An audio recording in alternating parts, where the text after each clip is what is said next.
BC, where tonight verbal sparring will turn to physical beating. Stamps and the Lions on Wendy's CFL Live. Hey folks, along with Eric Tillman and Chris Schultz, I'm James Duffy in for Dave Randorf this weekend. 3 more hours and I'm out of your lives for good, ladies and gentlemen. All right. Thank you for that. The story in BC all this week, of course, has been about somebody calling somebody else arrogant. For the first time in a long time, the target was not Glenn Suter. It was Steve Barato talking about the Calgary Stampeders adding fuel to an already intense rivalry. The Stamps have won 5 straight against the Lions, but that does not include the Western Final last year, which, of course, the Lions won. Lots of bad blood, just like in here. And this matchup suddenly looks a lot better than it did about a month ago, Eric. Yeah, no question about that. July was not kind to either of these teams. There's no question about that. Again, Calgary starts out 0-3. BC 1-3. People are throwing dirt on both of these teams, ready to bury them, but they've responded big time. And BC, Damon Allen's playing outstanding defense. Outstanding quarterback, I'm sorry. That's what he plays. That's what he plays. He really would be good if he did that. Yeah. The defense is flying around and just playing terrific. Calgary, once again, they are coming on. Marcus Crandall's playing good football. They look like a solid coach football team. And this is really a good football game. I mean, both of these teams are much better than they were a month ago. Well, guys, you know what I really like about this game is you're going to see some of the best wide receivers and some of the best slot backs in the Canadian Football League for both of these teams, whether it be Calgary or BC. All the players, the Vince Danielsons, Jackson Thewell, Moore, Danielson, Bo Richter, Cummings, Montana, all of them have, they're all factors, they're all tall, they got great reach, they have acceleration, but here's the big issue. Once they make that reception, secure that ball, they make the transition from receiver to running back. And I think the team that can take advantage of the other team's defensive backs, get the yards after the catch, that's a team that'll win. All right, let us talk about our Wendy's starting quarterbacks, and we talked about some of them. Damon Allen, of course, as Eric mentioned, has been terrific on offense and defense. Over 2,000 yards already this season and a terrific TDs to interception ratio. Crandall's been pretty good, too. Almost 2,000 yards passing himself as he's come on strong for the Stamps. It's the final game of Week 8. The Lions and the Stamps in first place is on the line. And there should be lots to cheer about at BC Place tonight.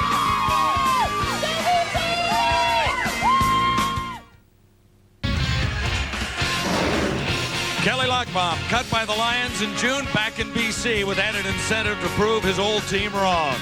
Vince Danielson, a UBC boy, always revels at the opportunity to come home again. But if it's up to Bo, Danielson will be a no-show tonight. Bo Lewis is currently tied for the league lead in interceptions. And there is another in the Lions receiving corps. Ryan Thelwell is making his 5th start, and he's already making quite a mark. It's been another glorious day in Vancouver. After staggering starts, the Stamps and the Lions have been the best in the West over the last 3 weeks. Tonight, Calgary has a chance to tie BC for first place. We're inside the Dome. Both sides talking all week. We'll see tonight who can walk it like they talk it.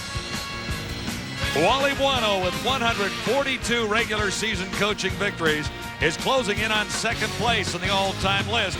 Frank Clare won 147 games during his illustrious career. 1 year ago this week, Steve Barato took over for Greg Mons as the head coach of the Lions, and he has his team on a roll.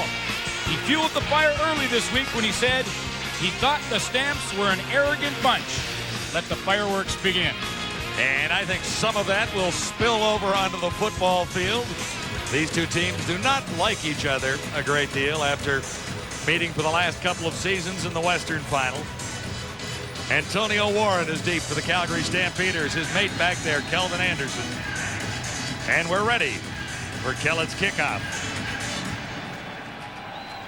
Final game of Week 8 in the CFL.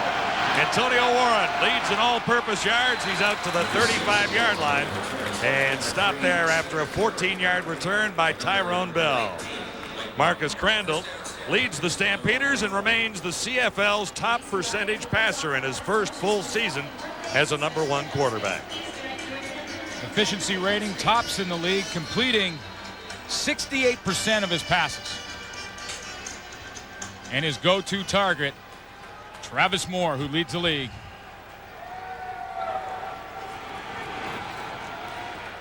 It'll be 1st and 10, Stampeders. Just shy of the 35. Kelvin Anderson broke one and is finally wrapped up there. by Tyrone Bell. Crandall has excellent targets. Travis Moore, as mentioned, leading the league. Mark Bo-Richter and Vince Danielson are the inside guys. Running back Kelvin Anderson averages 5.3 a carry. Jeff Pilon is the only newcomer up front for Calgary. Kelvin Anderson has split time a little bit over the last few weeks with Antonio Warren, who's getting more of a chance to see the football out of the backfield. Anderson picked up 7. This is 2nd and 3. Flag is down, and so is the runner at the 45. Well, the front 7 for the BC Lions this year is led not by David Benefield or Herman Smith, but Cameron Legault, who leads the league in sacks, and Barron Simpson leads the league in tackles. And in the secondary, Bo Lewis is tied with his teammate Mike Fletcher, and leads the league with 3 interceptions so far. BC number 51. First down. So the Lions were offside. Anderson's gain will stand, and the Lions give up another first down to the Calgary Stampeders. This guy's had a great rookie year, no question about it. 42 tackles, a couple of sacks. Very likely be, if he keeps playing the way he is, the Lions nominee for Rookie of the Year. Stampeders from the 46. Kelvin Anderson running well. He has midfield, and Bo Lewis was over to make the tackle on Anderson. Well, you know, when Antonio Warren gets more and more reps, it does a couple of things. One, it gives the Calgary Stampeders more depth in their lineup. The other is it gives Kelvin Anderson a break every now and then. Comes off the sideline, and, you know, he's still that 5.3 average, getting it done when he does get the football. Interesting number at the bottom, just 1 touchdown on the season for Kelvin Anderson along the ground. He also has a receiving catch for a TD. Anderson has been the main workhorse for the Stampeders. And on 2nd down, he should have another first down. Eric Carter was over to make the tackle on Kelvin Anderson that time. Well, when Marcus Crandall decides to throw the football, and he will a lot tonight, his number 1 target, like you mentioned, John, is Travis Moore. They are starting to build great reputation in this league. In fact, we're going to see a couple of great favorite targets between quarterback and receiver with Crandall and Moore, and Damon Allen and Alfred Jackson. Allen and Jackson will have to wait a while to get on the field as this drive continues, and Kelvin Anderson continues to haul the ball. Anderson 2 straight 110-yard plus rushing games against the BC Lions. The other thing that having 2 good running backs in your lineup does, and whether they'll say it or not, is that it always pushes you. Competition will always bring the best out of an athlete, and with Antonio Warren running well and on the sideline, it just pushes Kelvin Anderson that much more. Now, they won't admit to that. They say we're teammates, we just want to win, but they'll push each other. This is 2nd and 5, and Crandall puts it up for the first time. On the money, catch couldn't be made at the 40-yard line. It was there, and Danielson couldn't bring it home. You know, Vince Danielson, like you mentioned, loves to get back in Vancouver.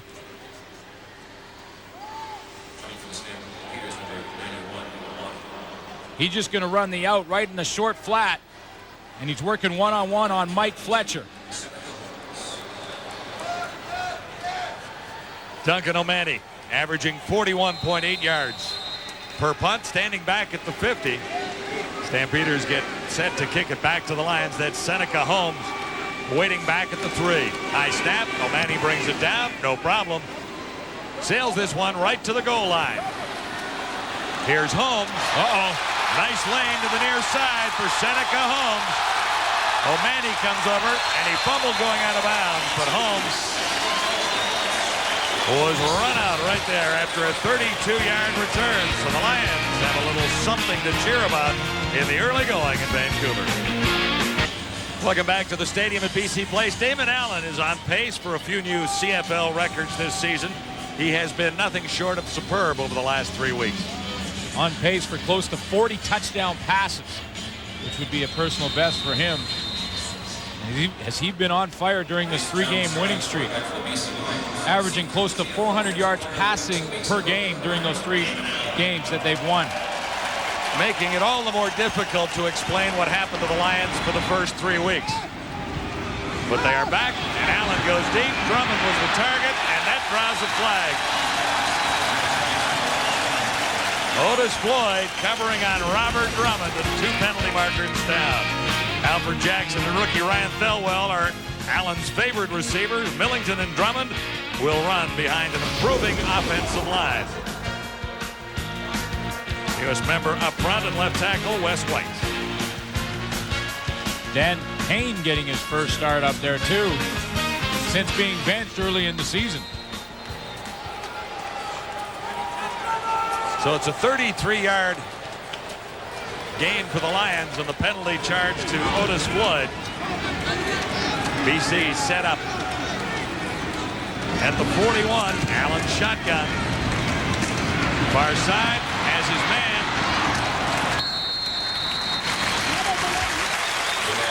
Darnell McDonald. Sorry, Glenn. Defensively for Calgary, talk about guys making a name for themselves early. James Cotton could be a candidate for Rookie of the Year. He has 5 sacks so far in 5 games on the season. In the secondary, Joe Barnes with an interception. Anthony Pryor leads the team in knockdowns with 7. And of course, there's always the veteran in the middle, Alondra Johnson. It's second down. So McDonald made the catch, but the Lions are charged with unnecessary roughness, so we'll take it all the way back to the 52 or so. Dan Payne singled out there. Starting lineups are brought to you by Midas. Keep a good thing going. Go Midas. So it'll be 2nd and 17 BC at the Stampeder 48.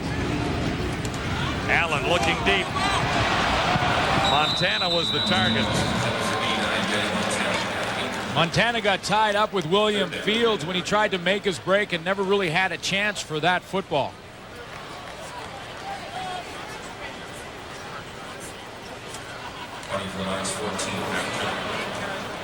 So here's Matt Kellett for his first punt tonight. Big shoes to fill without question. Well, he struggled a little bit in the field goal department. Just around 57% of his field goals. He's making about half of them, basically. But he's had problems with holders. He's had some inconsistency with centers and holders, and that makes it a bit of a struggle for any kicker. Not much of a struggle for Antonio Warren in his rookie season. He leads in all-purpose yards. Drummond takes a direct snap, and they'll gamble and get the first down. Let the games begin. A called play from the get-go from Steve Barato. No mistake here. This was designed during the week and called in a perfect situation as Robert Drummond's going to take that direct snap and head off to the right. And absolutely no one in front of him. The returner, Antonio Warren, is the first guy to get up there and knock him out of bounds. That was 3rd and 17. Drummond picks up 28. And look where the Lions are now. Spotted. What are we doing? At the Stampeder 20.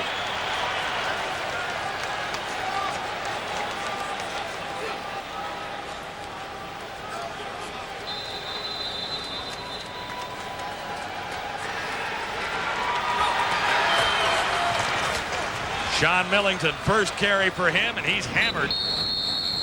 Well, that was a great call by Steve Barato, because even if the BC Lions don't convert this into a major, they get a chance for a field goal. It's a perfect time to run it. You know, both teams are fired up.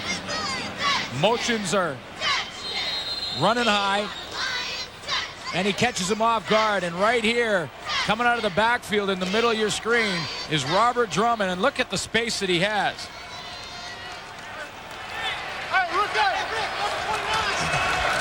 2nd and 9. Heats on David Allen, and he's down.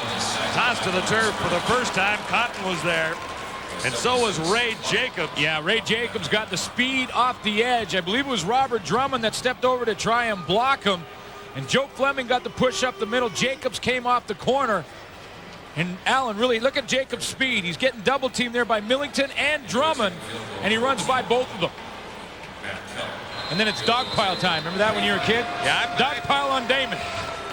Thinking it might have been Fleming who got there and should get credit for the sack. A little hard to tell. Here's Kellett. And the Lions have a 3-point cushion on the Calgary Stampeders. Matt Kellett nails his 9th field goal of the year. It's 3-0 BC on Wendy's CFL Live. Here's what we think you should watch for tonight. Well, Stampeders. You better douse Damon. He's been on fire. 11 touchdown passes in the last 3 games. For BC, they want to see a little less of Moore. Another guy who's hot, that's Travis Moore. And the overview, who's for real? Are you for real or not? Which team is going to say, we're walking it like we talk it? Now, Saskatchewan won today. And as a result, if Calgary loses this one, they could be in a tie for last place in the West with Saskatchewan, at least in the number of points acquired so in far. Numbers. And if Calgary wins. If it ended that way, they'd move ahead because they beat Saskatchewan twice already. But if Calgary wins, you're right. Now they're at first. Tied for first place with BC. So that's why this game is so important. And then there you go. So right now, Saskatchewan 6 points with Calgary, right? So that's tied right. in points right now. So Calgary lost, and it remains that way. They're tied for last. Calgary win. They're tied for first. I love the West. East isn't bad either. There's a tie for top place in the East with Winnipeg marginally ahead of the Alouettes at 6-2 as a result of that victory last night. So that's where the standings are right now. Crandall near side. Travis Moore made the catch, actually caught it a couple of times. There was nowhere to go as he was wrapped up in a hurry by Lee Vaughn. That ball was touched when it left Marcus Crandall's hand. I believe it was David Benefield that got his hand on it. And Travis Moore still came up with the catch. Took a bit of a hit afterwards, too. And you take a look. Right here, the ball is deflected right there through the hands of David Benefield and into the hands of Moore.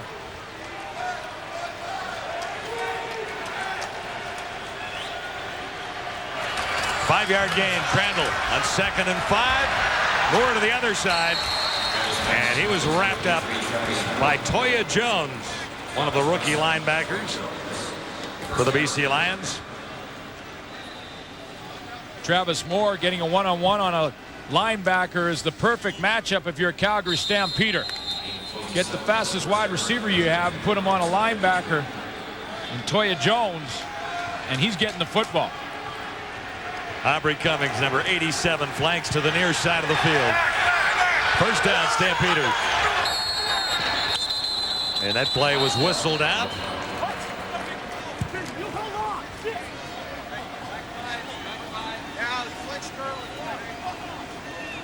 Procedure, Calgary 58. Still first down. That's Thomas Ram. Talk about some of the good matchups in this game. How about this matchup? Offensive coordinator George Cortez for Calgary up against Gary Echeverry, the BC Lions. Sam Echeverry, of course, a former player, but not standing on the sidelines for BC. Well, he did coach in the league for a while. Yeah. But that was a while ago. But it's a great matchup, and Echeverry wouldn't give us any inside information at all. Moore again. Hammered. That was 1st and 20, so he's short of the first down. It's Toya Jones. Well, it'll be a great chess match between Gary Echeverry and George Cortez because two of the great minds in the game. You've got a defensive coordinator who loves to send pressure, put everybody on the line of scrimmage, and live on the edge, and an offensive coordinator that is a great technician. A guy that is well prepared for everything he's going to see in any game plan, and he's seen the BC Lions a few times. Well, Cortez has to get a great deal of credit for the work he's done with Marcus Crandall this season to get him ready. Crandall looking long, and that's a free one. Warner Herndon wrapped out of bounds by the end by Kelvin Anderson. Herndon's playing free safety in his first start of the season, and that one was a miscue between quarterback and receiver because it looked like Herndon was returning a punt. See number 11 right beside the official in the top of your screen. He's going to drop right down the middle, and it looks like he's just collecting a punt. Not a receiver in sight, and almost dropped it. He just had too long to think about this. You know Marcus Crandall was thinking his receiver was going down the field, and he broke it off. Now he's got to go try and make a tackle. So the turnover goes to the Lions. 1st and 10. BC just inside the 35. Sean Millington. And he ran into Otis Floyd. Millington's numbers, not typical Sean Millington numbers. He's sort of splitting duties like he has in the past with Robert Drummond. 4.8 yard average is a little bit low for his career average if you compare it to that. Well, compared to last year, he was 6.2. Exactly. It has taken a while for this offense to gel, though. Well, and that run won't help the average much. This is 2nd and 9 as a result. Here's the heat on Allen. Got it away. Millington makes the catch. He'll be wrapped up well short of the 1st down. And again, it's Otis Floyd. Well, it was a great job by the defensive line to collapse the pocket, because Damon Allen will always have an escape route. He'll always have some alley that he sees in the back of his head. He knows where it is. Well, it was closed down there by Ray Jacobs, Joe Fleming, and the rest of the guys up front. They took all the lanes and shut him down. James Cotton was the guy who actually made him throw the football. Defensive coordinator Mike Roach. Yeah, Mike Roach had the lanes covered there.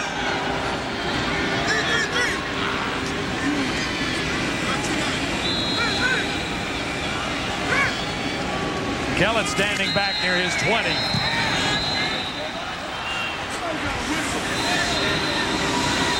Antonio Warren, who leads the league in combined yards, steps out near the 40s. Crandall gets another chance. It's 1st and 10 Calgary when we return. Stampeders beginning at the 40-yard line.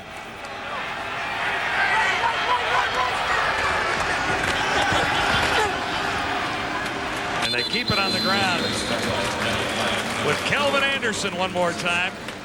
Running behind that super offensive line. Fred Childress at left tackle, number 68.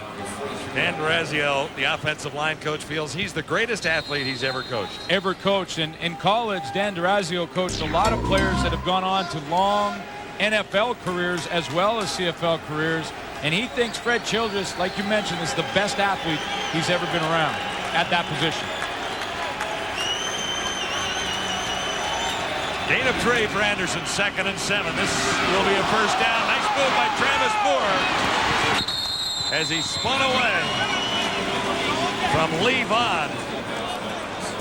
Well, the one thing about Travis Moore that he'll make you tackle him. There's no question. Travis Moore is never just going to run out of bounds.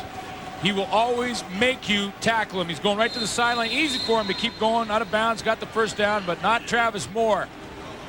He wants to get every single inch out of every single play.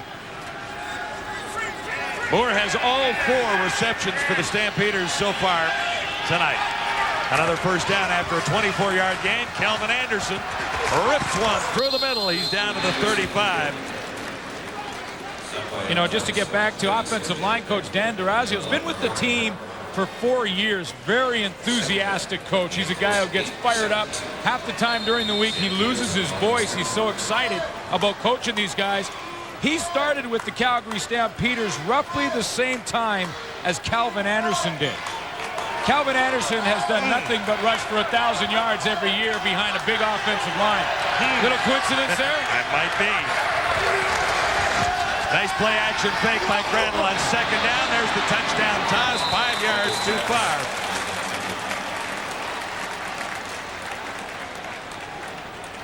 Vince Danielson was the target. Well, this time they put Vince Danielson all by himself in the pattern. Travis Moore had come in. Look at here. Travis Moore's come in to block. That's taking your best receiver and putting him in a blocking role. That's because the BC Lions, Gary Etcheverry, puts everybody on the line of scrimmage. Guess who was wide open? Mark Boerichter. He's been a forgotten man in some ways this year, hasn't he? He's made the big plays. He's had long touchdown catches, 4 TDs on the season, but only 17 receptions. Mark McLaughlin puts it off the pole. Yeah, I'll tell you what. I'll buy Mark McLaughlin dinner if he can do that again, and I'll give him 50 shots. Right off the post. He hasn't missed many this season. Good on 17 of 20 until that fateful moment. Well, a little bit of a low snap, but it is on the tee and exactly the way Mark McLaughlin likes it. And look at this. It happens all the time in hockey, never in football.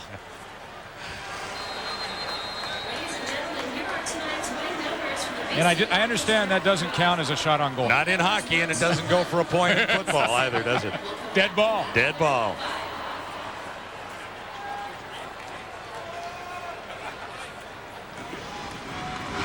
David Allen stumbled, handing off to Robert Drummond. No, but offensively, you can tell the BC Lions are going to commit to this running game. It looks like they're going to stick with it. So far on first down, they are running the football either to Sean Millington or Robert Drummond.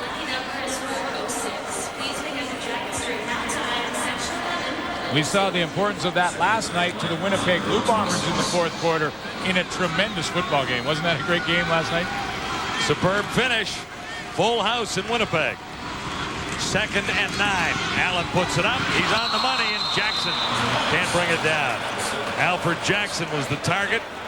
Leading receiver among the BC Lions with 470 yards coming in. Well, Damon Allen had the time to throw the football. You can see Robert Drummond step in the middle and help out on Ray Jacobs to the outside. That's a tremendous block right there to give his quarterback time to throw. It was drawn up perfectly, executed perfectly at the line of scrimmage, and Alfred Jackson just let it hit the ground. And that's something you don't see very often, not this year. AJ has been hot, and he's also a little hot. We'll get back to that a little later. Kellett had some heat, got it away. This is Antonio Warren from the 35 for the Stampeders. Superb upfield tackling by the BC Lions. Jason Crum limits the return to 5 yards. Sports Desk comes your way after football at 2 o'clock Eastern Time. Price and Pollard are in the seats tonight. P squared. Desk. That's P squared. There you go. Don't forget at halftime, we'll go back to the studio. They are excited about Price and Pollard, aren't they? They see the promo and they're just jumping out of the gym.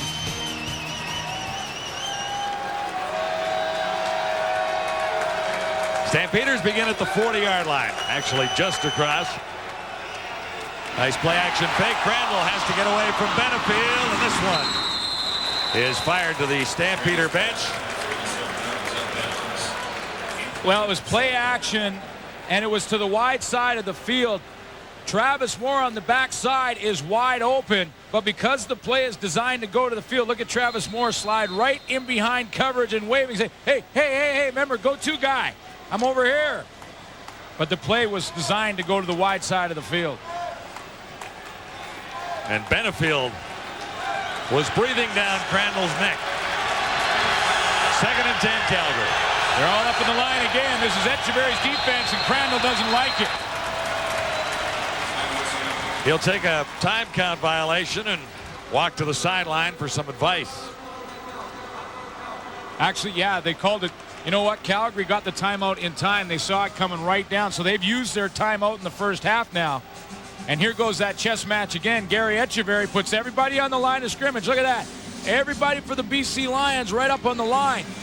Marcus Crandall looks at it and he says, this is not the right play because there's 3 on the outside to my left. I only got 1 guy to block. The math doesn't work out in my favor. I think it's best to call a timeout here. And that's what he does. Yeah, and he just got it in. There was just a second left on the play clock, so the official threw the flag on the field. But they got the timeout in. From the shotgun. Heat's coming again, and Crandall can't get it away. Herman Smith. I am loving the chess match. Gary Etcheverry this time, he shows the same formation defensively that caused Marcus Crandall to call a timeout. Here are those 3 again. See, now they've got 3 with just 1 blocker. Marcus Crandall thinks they're coming, but look what happens. All 3 of them drop into pass coverage. It confuses Crandall. Well, we got away with a little bit of holding there, but it confuses Crandall. He holds on to the ball, and that's why the sack happens. Gary Etcheverry, he just moved his rook and got a little bit of a check. up there on George Cortez, but you know Cortez will get out of it before it's over. Oh! O'Mani doesn't know where it is. Lions have a great chance here. They're all around it on the block punt on O'Mani. The big charge was on. Herndon was there, so was Anderson. Who got there first? Warner Herndon with the big heat on Duncan O'Mani. 1st and 10 Lions when we return. Wendy's, CFL live at the quarter.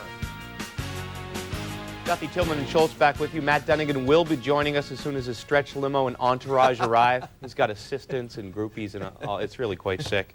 And, you know, we were making fun of the Argos and the Riders earlier on in the first game. Didn't get much more offense in the first quarter of this one, but you sort of get the feeling that BC and Calgary are on the verge of something. Calgary doing a good job, though, shutting down Damon Allen. Yeah, they really are. I mean, the only weakness I see with the Calgary Stampeders are those defensive backs. They're young and improving. So you really got to rely on your pass rush. If you can get a pass rush with only 4 people, that's the best way, because then you don't have to bring any linebackers or any defensive backs. No voids are created that the quarterback can take advantage of. Here you see him sack Damon Allen once. Look at the contain right there. Usually Damon Allen has the ability to spin out of that, but Fleming came for the outside shoulder, kept him in the pocket. He had to get rid of the football. Nice job with Calgary using all their defensive linemen, all 6, rotating him in the game, keeping their energy level up. And if they can continue to harass Damon Allen, that will go a long way for a hopeful win. Yeah, and for BC in these first 15 minutes, they showed us the absolute best and worst of special teams, such a critical area. I mean, that's how you win football games. On this fake punt, a direct snap to Robert Drummond, a great call, a gutsy call, the result, big yards, a field goal, 3 points. But on the subsequent kickoff, Matt Kellett kicks the ball out of bounds, giving Calgary the ball at the 45. You can't make that kind of mistake. But right before the end of the quarter, they block the kick, good field position. They're playing very well in a critical element of the game, James. Now, if you're out west and you've been outside all day and you missed part 1 of our doubleheader, here's what happened. Well, you missed an amazing display of punting. Saskatchewan beats Toronto 14-11. Riders, at least temporarily, only 2 points out of first in the West. Big turnover for the BC Lions. The block by Brett Anderson. The recovery by this guy, Warner Herndon. They get the overload. There's Herndon. There's Anderson. Dybert has to pick one of them, and he takes the inside guy. He blocks the right one. Brett Anderson comes free and gets the block. Turnover sets the Lions up inside the 20. Damon goes for the touchdown. Jackson is 5 yards away from the pass. But Damon Allen threw that football where only Jackson could catch it, or it was incomplete. Numbers from the opening quarter with the time of possession favoring the Stampeders. Well, that's because of this right here. 1 first down in a quarter is looking a little bit like when the BC Lions played Calgary in week 4. They shut them down. I did the Calgary defense. They didn't have a first down in the first 26 minutes of that game. Stampeders won at 28-22 back on July 27th. 2nd and 10. Pump fake by Damon Allen. Anderson makes the catch. You know, for a lot of the young receivers that are watching, the kids watching, Brett Anderson does exactly what he has to do. 2 things. He comes back to the football, number 1. Number 2, he used his hands to catch the ball. He never let it hit his body. Because of that, he kept the defenders off him and made a big catch for his football team. Down at the 5-yard line, it'll be 1st and goal to go from there after a 12-yard gain by Brett Anderson. Goal line 0, I overheard from Calgary. That means straight out blitz, man-to-man coverage. And Allen spreads it out. 3 receivers far side. He comes back over the middle and fired one behind Darnell. Yeah, and that's just Damon Allen wanting that one back, because Darnell McDonald, that inside position, when you hear 0 coverage, it means Greg Frères will not be in the middle. Greg Frères is the guy that's going to come out to make a 0. There's Greg Frères. That means there's no one back in here. That makes it 0. All you have to do as a receiver now is get inside position on your guy. Darnell McDonald has that inside position, but the ball's thrown in behind him. So Mike Roach going after Damon Allen down on the goal line. Lions have the lead at 3-0. Second and goal to go from the 5-corner. Toss. And Allen overthrows again. Again, it's Darnell McDonald. So he missed Jackson, threw behind.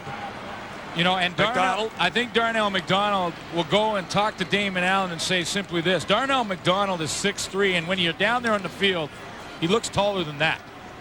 You know, and he's working on Anthony Pryor at 6 foot, and McDonald's going to go say to Damon Allen, if you just make it a jump ball in basketball, I'll out-jump the guy. I got him by 3-4 inches as it is. 3 more for the Lions as Matt Kellett pounds another one through. Not much scoring so far. Lions on top. 6-0. Here's Farhan. Thanks, John. Plenty of bad blood between these two teams, and it really has been boiling up for the last 2 years when they spoiled each other's Grey Cup parties in the respective Western Finals. At the center of attention are David Benefield and Kelly Lockbaum. David really doesn't need an excuse to get into a controversy. It's just in his nature.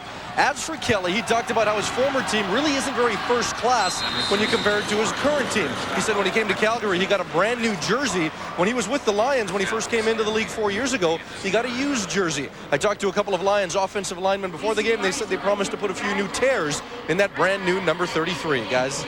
Well, the direct quote from Kelly was, the Lions are too cheap. Yeah. You know he's fired up. He's going to be on all the special teams tonight. And on special teams, you can have some fun.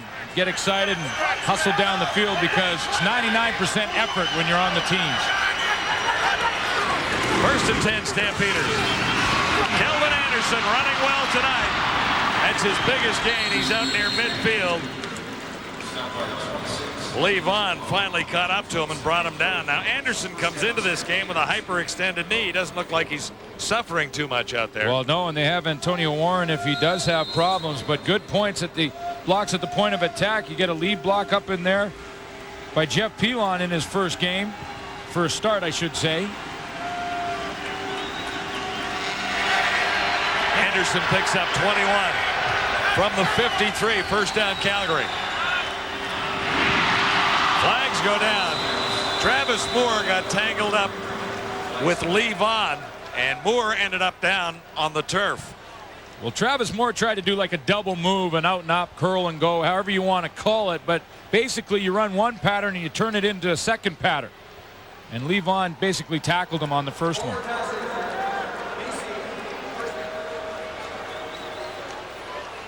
And I think Warner Herndon had a better chance at the football even if Travis Moore wasn't touched. But that's a good call by the official and one that had to be made. Herndon already with 1 interception tonight. Looks like he's got decent range at the safety position from sideline to sideline. Aubrey Cummings to the near side. It's first down, Calgary. Outside the BC 40. Kelvin Anderson. Room to the far side. Bo Lewis got to him and brought him down. Anderson is running extremely well. Well, receivers, even when they're not catching the ball, are part of the offense. Look at Travis Moore. Catching the ball is the fun part. This is work. This is earning your paycheck as a receiver. Working there on Tyrone Bell, the halfback. So Anderson has another 19 after a run of 21 earlier. Little swing pass for Anderson that time, and he just missed. Well, the Calvin Anderson is running the ball so far in this game. Dan Durazio was right. His offensive line is playing very well, and they're playing very well early in this one. They're starting to control that line of scrimmage a little bit up front. Calvin Anderson's getting huge bubbles to run through. And if you control the line in this game, you win. Simple as that. And that's his job. Durazio to control that line. Getting kind of loud here. Lions have the lead. Moore couldn't hang on to that little swing pass. Lions are looking like they're hoping it's a loose ball. Still a loose ball. Noah Kander running for the touchdown. Give it to a speed guy. There you go. Oh, no. They lost the I think ball. it's Calgary. I I'm not so sure. No, they'll hang on to it. The BC Lions boy. hang on, and they're bringing it back anyway. I do believe. Well, the official standing right in the middle of the field, he was waving for the play to continue. I saw that one. Now, was the ball thrown behind the line of scrimmage and backwards? That's the question. Take a look. The ball is right on the line there. When it hits, it's behind the line. That's a lateral in a live football. That is a live football. Noah Cantor picks it up, and they're going to bring it back. Oh, baby. At the end of the play, Cantor tried to play it off to a speedier guy. Yeah, it was Eric Carter to touch it, as Eric Carter touched it going out of bounds. So at the other end of the field, it would have been BC ball, but right here. Well, that's a huge turnaround because now the story. Calgary Stampeders get a chance for a field goal. Noah Cantor had the football in field goal position. That's a lateral. Travis Moore touched it 2 yards behind that line. McLaughlin hit the post earlier, or at least the upright. And this one, he puts dead center. Stampeders are on the board. It's 6-3. This is Wendy's CFL Live from Vancouver.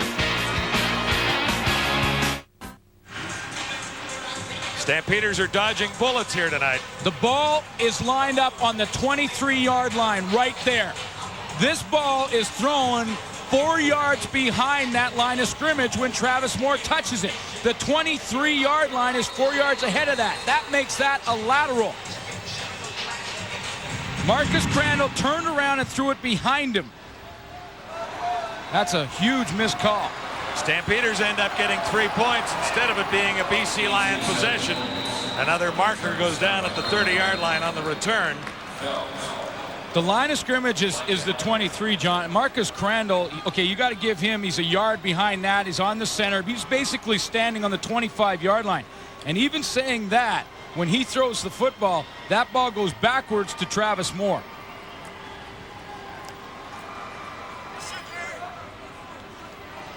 Penalties to both teams here. So we'll wait for the infractions to be... Illegal block. BC number 3. Major foul, unnecessary roughness. Calgary 33. First down. So Kelly Lockbaum getting a shot in there against his old mates. Now Marcus Crandall, you put him a yard behind the line. He turns around, he's a yard and a half. That ball was thrown behind Marcus Crandall to Travis Moore, which makes it a lateral. And they got away with one there. Well, at least a 6-point swing in the game because the Lions, had they been allowed to keep possession, at least, were definitely at field goal range.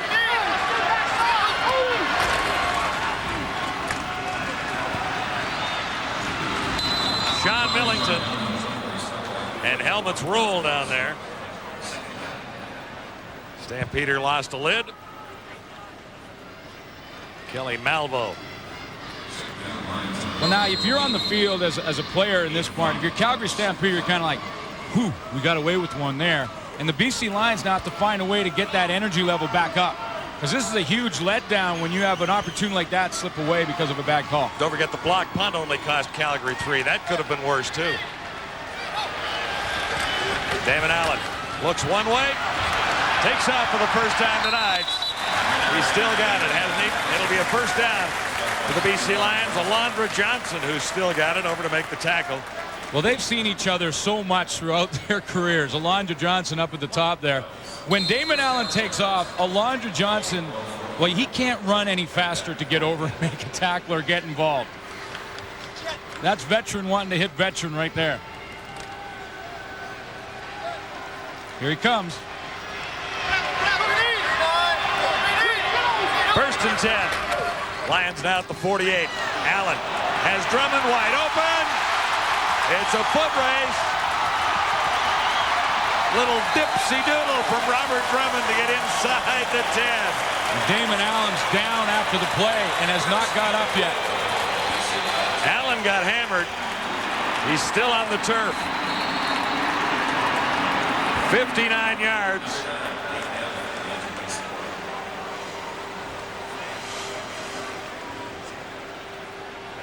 So let's see if we can see what happened to Allen after he got it away. Well, Damon Allen wanted to throw it short to the left of your screen, but it was covered, so he waited just an extra second, let it go, and here comes the hit.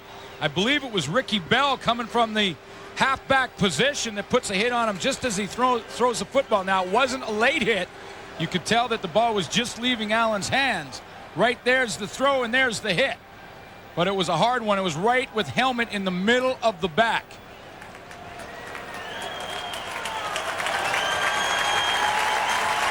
Now, Billy Rochelle, the trainer, has to come out and attend to Damon Allen, which means at least for 3 plays, he's off the field.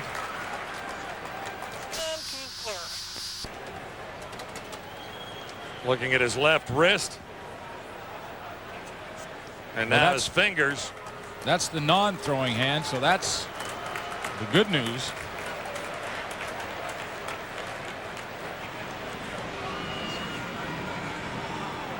Net result, a 54-yard gain, setting the Lions up inside the 10 of the Calgary Stampeders.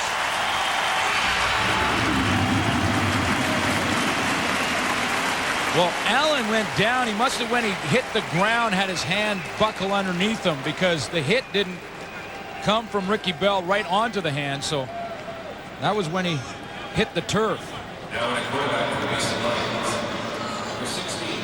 So Tony Corbin gets a chance to play, and you have to wait until they actually come onto the field to see who's going to be the backup between David Rivers or Tony Corbin. Yeah, Corbin is listed as number 2 on the depth chart. He's out of Sacramento State, a raw rookie with no regular season appearances for the BC Lions, thus no stats. But he's in a good position here. Lost the ball. Lions get it back. Recovered at the 12-yard line. Welcome. Yeah. Craig. Now someone's got to go and whisper to Tony Corbin that the bullets are flying for real now. Alondra Johnson is coming. You're going to run around in there, especially turn up into the line of scrimmage, protect the football, and it's a real game now. This is not the preseason. This is not training camp anymore. They hit for real now. Craig Hendrickson recovered the loose ball. It's a 4-yard loss. And all of a sudden, Tony Corbin doesn't have quite as many options available to him on this second down play.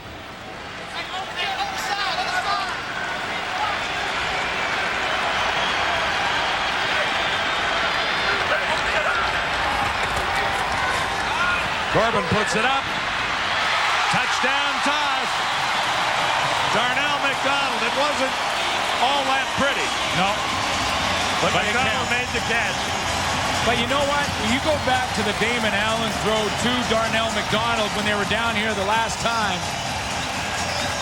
Damon Allen kind of put it on a line. And remember we said Darnell McDonald probably went over there and discussed it and said, just throw a nice little lob pass to me. And that's exactly what Tony Corbin does. I mean, that will go down under the category of ugly but effective. But McDonald got what he wanted, a jump ball. Touchdown toss, not a thing of beauty. 6 points anyway. The convert makes it 7. And Damon Allen heads to the dressing room for further examination. The good news for the Lions, they got the touchdown. The bad news, Allen needs further treatment. Moments ago, Damon Allen went down. He was hammered by Ricky Bell from behind as he got a pass away and picked up 54 yards. But Allen has now gone to the BC Lions dressing room. Well, John, bad news for the Lions. As you mentioned, Damon Allen has gone to the dressing room. They're suspecting a possible fractured bone in the back of his hand right now. So far, they're going to put a splint on it. I just spoke to Lions trainer Bill Rochelle. He will not play the rest of this half. They're going to reevaluate him at halftime to see if he'll go back in the second half. But right now, not good news for the Lions. Well, the somewhat positive news, as we viewed the situation, is it's his left hand, his non-throwing hand. That's right. That's right. But he still has to get under there and take the snap, and they're going to take a close look at it and make sure that he's okay before putting him back on the field. But it was a nice drive that he engineered, capped off by Tony Corbin. Here are the numbers on Tony Corbin. 1 fumble, 1 pass completion, 1 touchdown. there's the drive. 5 plays, 77 yards.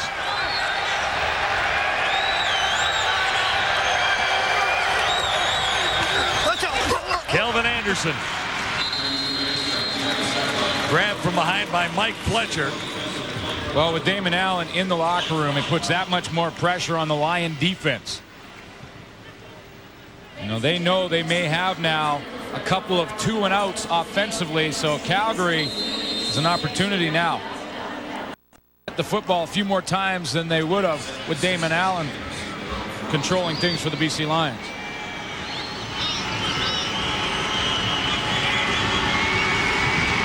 This will be 2nd and 6. Stampeders from the 42. Shotgun for Crandall. Here comes the heat. Got it away. No one was home. Noah Cantor came charging through, and Crandall had to unload in a hurry. See everybody on the line of scrimmage again, and this is the way they do it. They overload the sides, both left and right. If look at this, there's 4 guys over here, 4 guys over here, only 1 in the middle. See, they're overloading the ends, and that's why Calgary's forced to bring in their receivers. They have Travis Moore blocking on plays that are designed to throw the football down the field. And I'm thinking if you're Gary Etcheberry, you love to see Travis Moore blocking. Now the adventure in fun punting continues with O'Mahony back. His last one was blocked.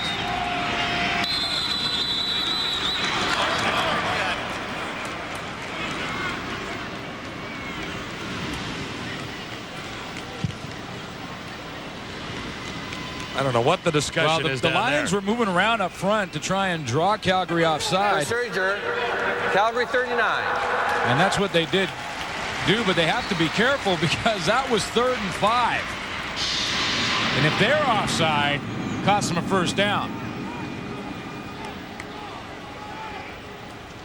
I mean, that's not a big difference for Duncan O'Mahony kicking an extra 5 yards.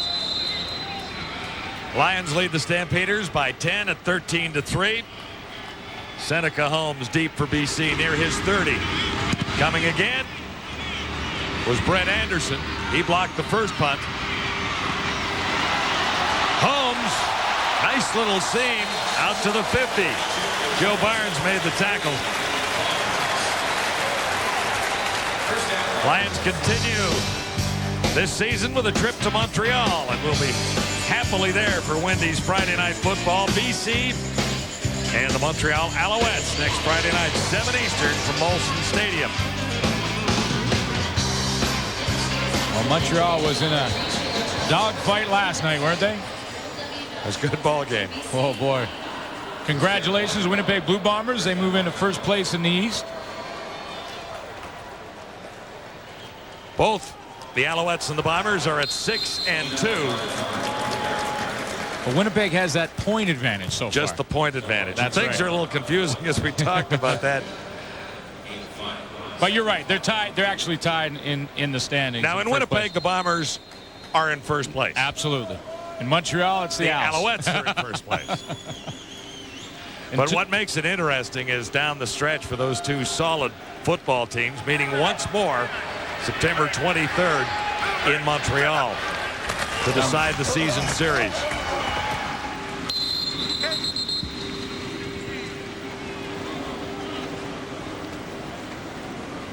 Well, defensively, you know one thing, the Calgary Stampeders with Tony Corbin in the game are going to send everybody. You know, Mike Roach is going to count them up. He's going to say, how many do I have on the field at any one time? That's 12. I got 12. I'm sending them all. All 12. See if Tony Corbin can find the guy that's open. Yeah, Mike Roach has been to this picnic before, hasn't he? Yeah. Where you have to send in a raw rookie quarterback. And you've got to take advantage of those situations to get the ball back as quickly as you can, particularly when you're trailing in the ball game by 10 points. And pretty much every defensive back for the Stampeders went right over to the stats on the sideline. They looked up their name. They said, where am I in the interception totals? Because I could add it a little bit tonight. We can get to Tony Corbin. Low snap for Kellett. He gets it away, and it's a pretty nice punt. Falling down inside the 15-yard line. Workhorse of the Calgary Stampeders, Kelvin Anderson. 429 yards on the season. He always gets his 1,000. Very close to Coleman and Lunsford in their all-time list for the Calgary Stampeders.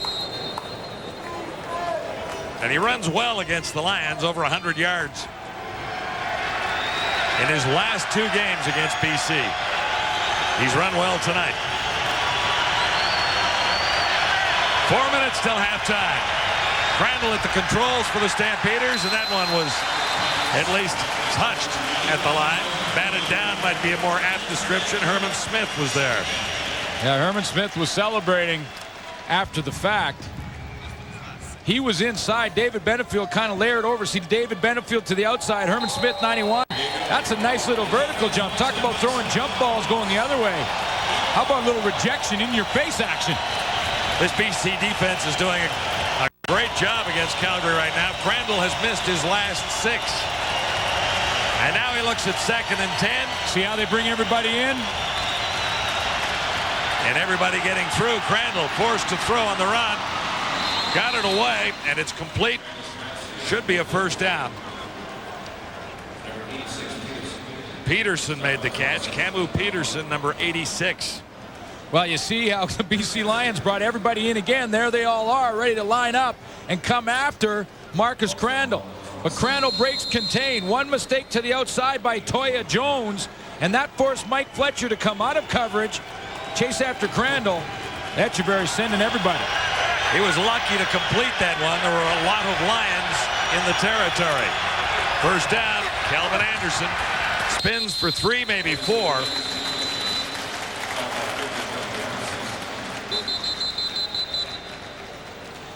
Well, you know, George Cortez, he thinks if everyone's going to come into the line, bring more people in to block. That's his thinking on blocking it up. 3 minutes to halftime. It's the Lions on top of the visiting Stampeders on Wendy's CFL Live. Down there, and this isn't good news, Farhan. Thanks, John. Damon, obviously some frustration. This looks to be a fairly serious injury. Can you tell us what happened? Well, basically, they had a blitz on the left side, and we had a quick pass, and I was just trying to allow enough time to let our guys get open, and it did. So unfortunately, I got hit from the backside and fell on my left hand. So from what you're telling me, it looks broken right now, and it's going to be at least a few weeks. What are you going through right now after how well you've been playing the last 3 weeks? Well, it's disappointing. I think when you think back, last time I was really hurt was in 1988. So, you know, I don't like sitting out, but you know, that's part of the game, and I'm fortunate enough to be able to play this long and pretty much be injury-free. Quite excited about, you know, what our football team is going to do the rest of the year. Damon, get well soon. All right, thanks a lot. That's Damon Allen, a broken bone in his left hand, John. How long has he gone for?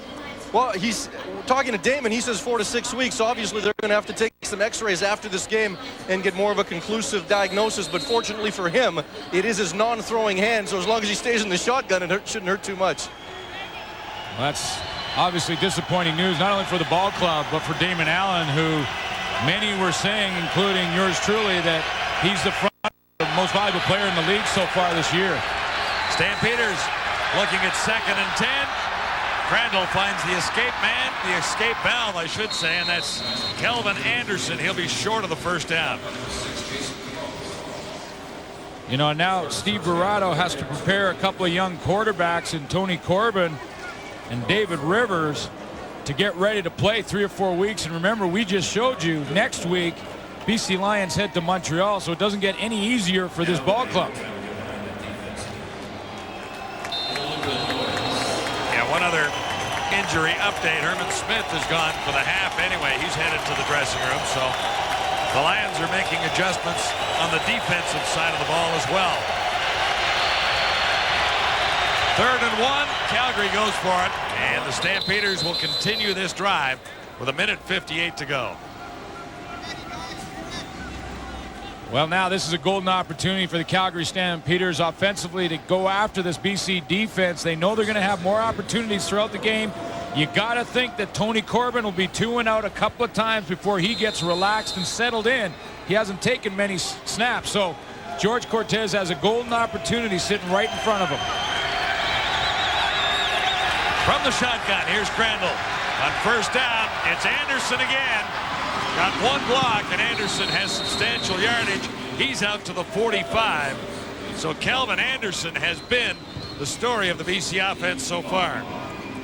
Well, when the Lions are sending everybody, Calvin Anderson continues to leak out of the backfield. Benefield finally gets home on an inside move on Fred Childress, but it's just a couple of seconds too late.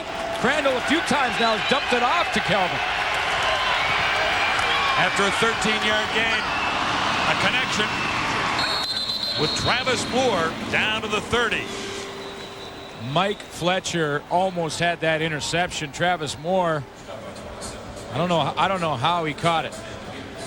He kept concentration on that football with Fletcher flashing right in front of him. Look at number 1 drop to the left of your screen and then fly over there. Look at that, right in front of him. An impressive drive for the Stampeders. Now a minute 20 to go in the second quarter.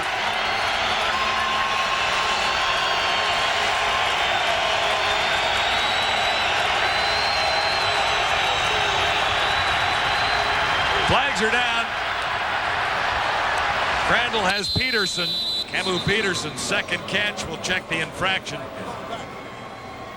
Interesting alignment for the BC Lions to get David Benefield out there to jam Peterson as he comes off the line of scrimmage. Then Benefield got in a tough situation because after he jammed him, he had to go and rush Crandall, and when he did that, Crandall dropped it to Peterson. Procedure, Calgary 58. First down repeated. It didn't matter because Thomas Raham was a little anxious. But watch the drop by David Benefield. David Benefield lineups to the left of your screen, number 56 right there. Now see, he drops outside and hits Peterson coming off the line. But then Crandall breaks contain, so Benefield has to leave his coverage. And that's where he throws the football.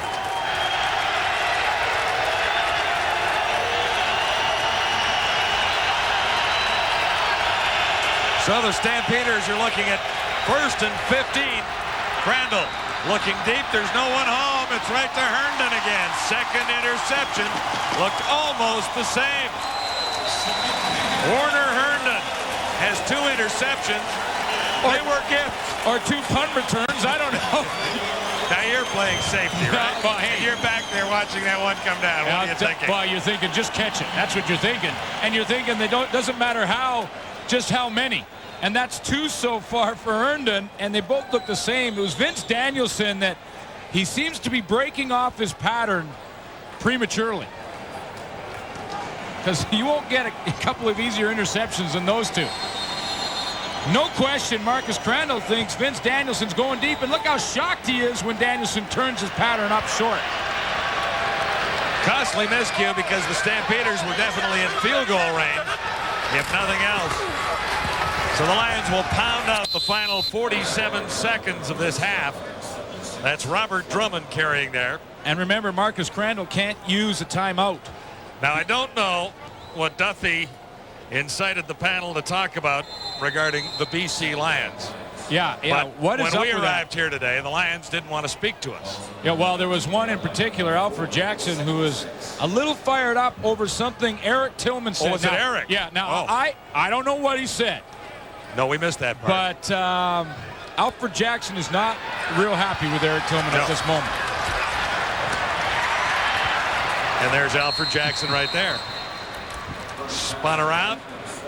He's dropped at the 20-yard line, and the Lions are getting ready to kick this one away. So maybe Eric can explain himself. Well, when I'm the not boys sure. Get together Well, I at know halftime. one thing, that Alfred Jackson, something along the lines of, why does he hate us like he does? I said, well, hey, I don't know. Those guys say something, that's their thing. It's not us. We're standing here trying to be friendly. I'll be over here. I'll be on the front line, take the bullet for him, but he's not happy with Eric. So maybe Eric can explain exactly what happened there. I don't know.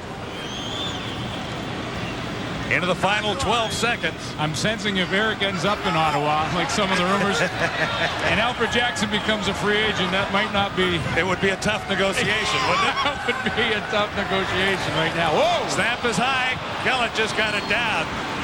And that could have been costly to the Bees. In fact, we've got zeros on the clock. Just out of bounds in time to end the opening half. So lots of news happening at the stadium at BC Place tonight. We'll be back with a second half kickoff after Wendy's CFL live at the half. Brought to you by Wendy's. the official hamburger of the CFL. Duthie, Tillman, Schultz, and yes, Matt Dunnigan has rejoined us. And when they put Corbin in there, I couldn't help but thinking about this Happy Days episode when Ralph Malph got put into the game.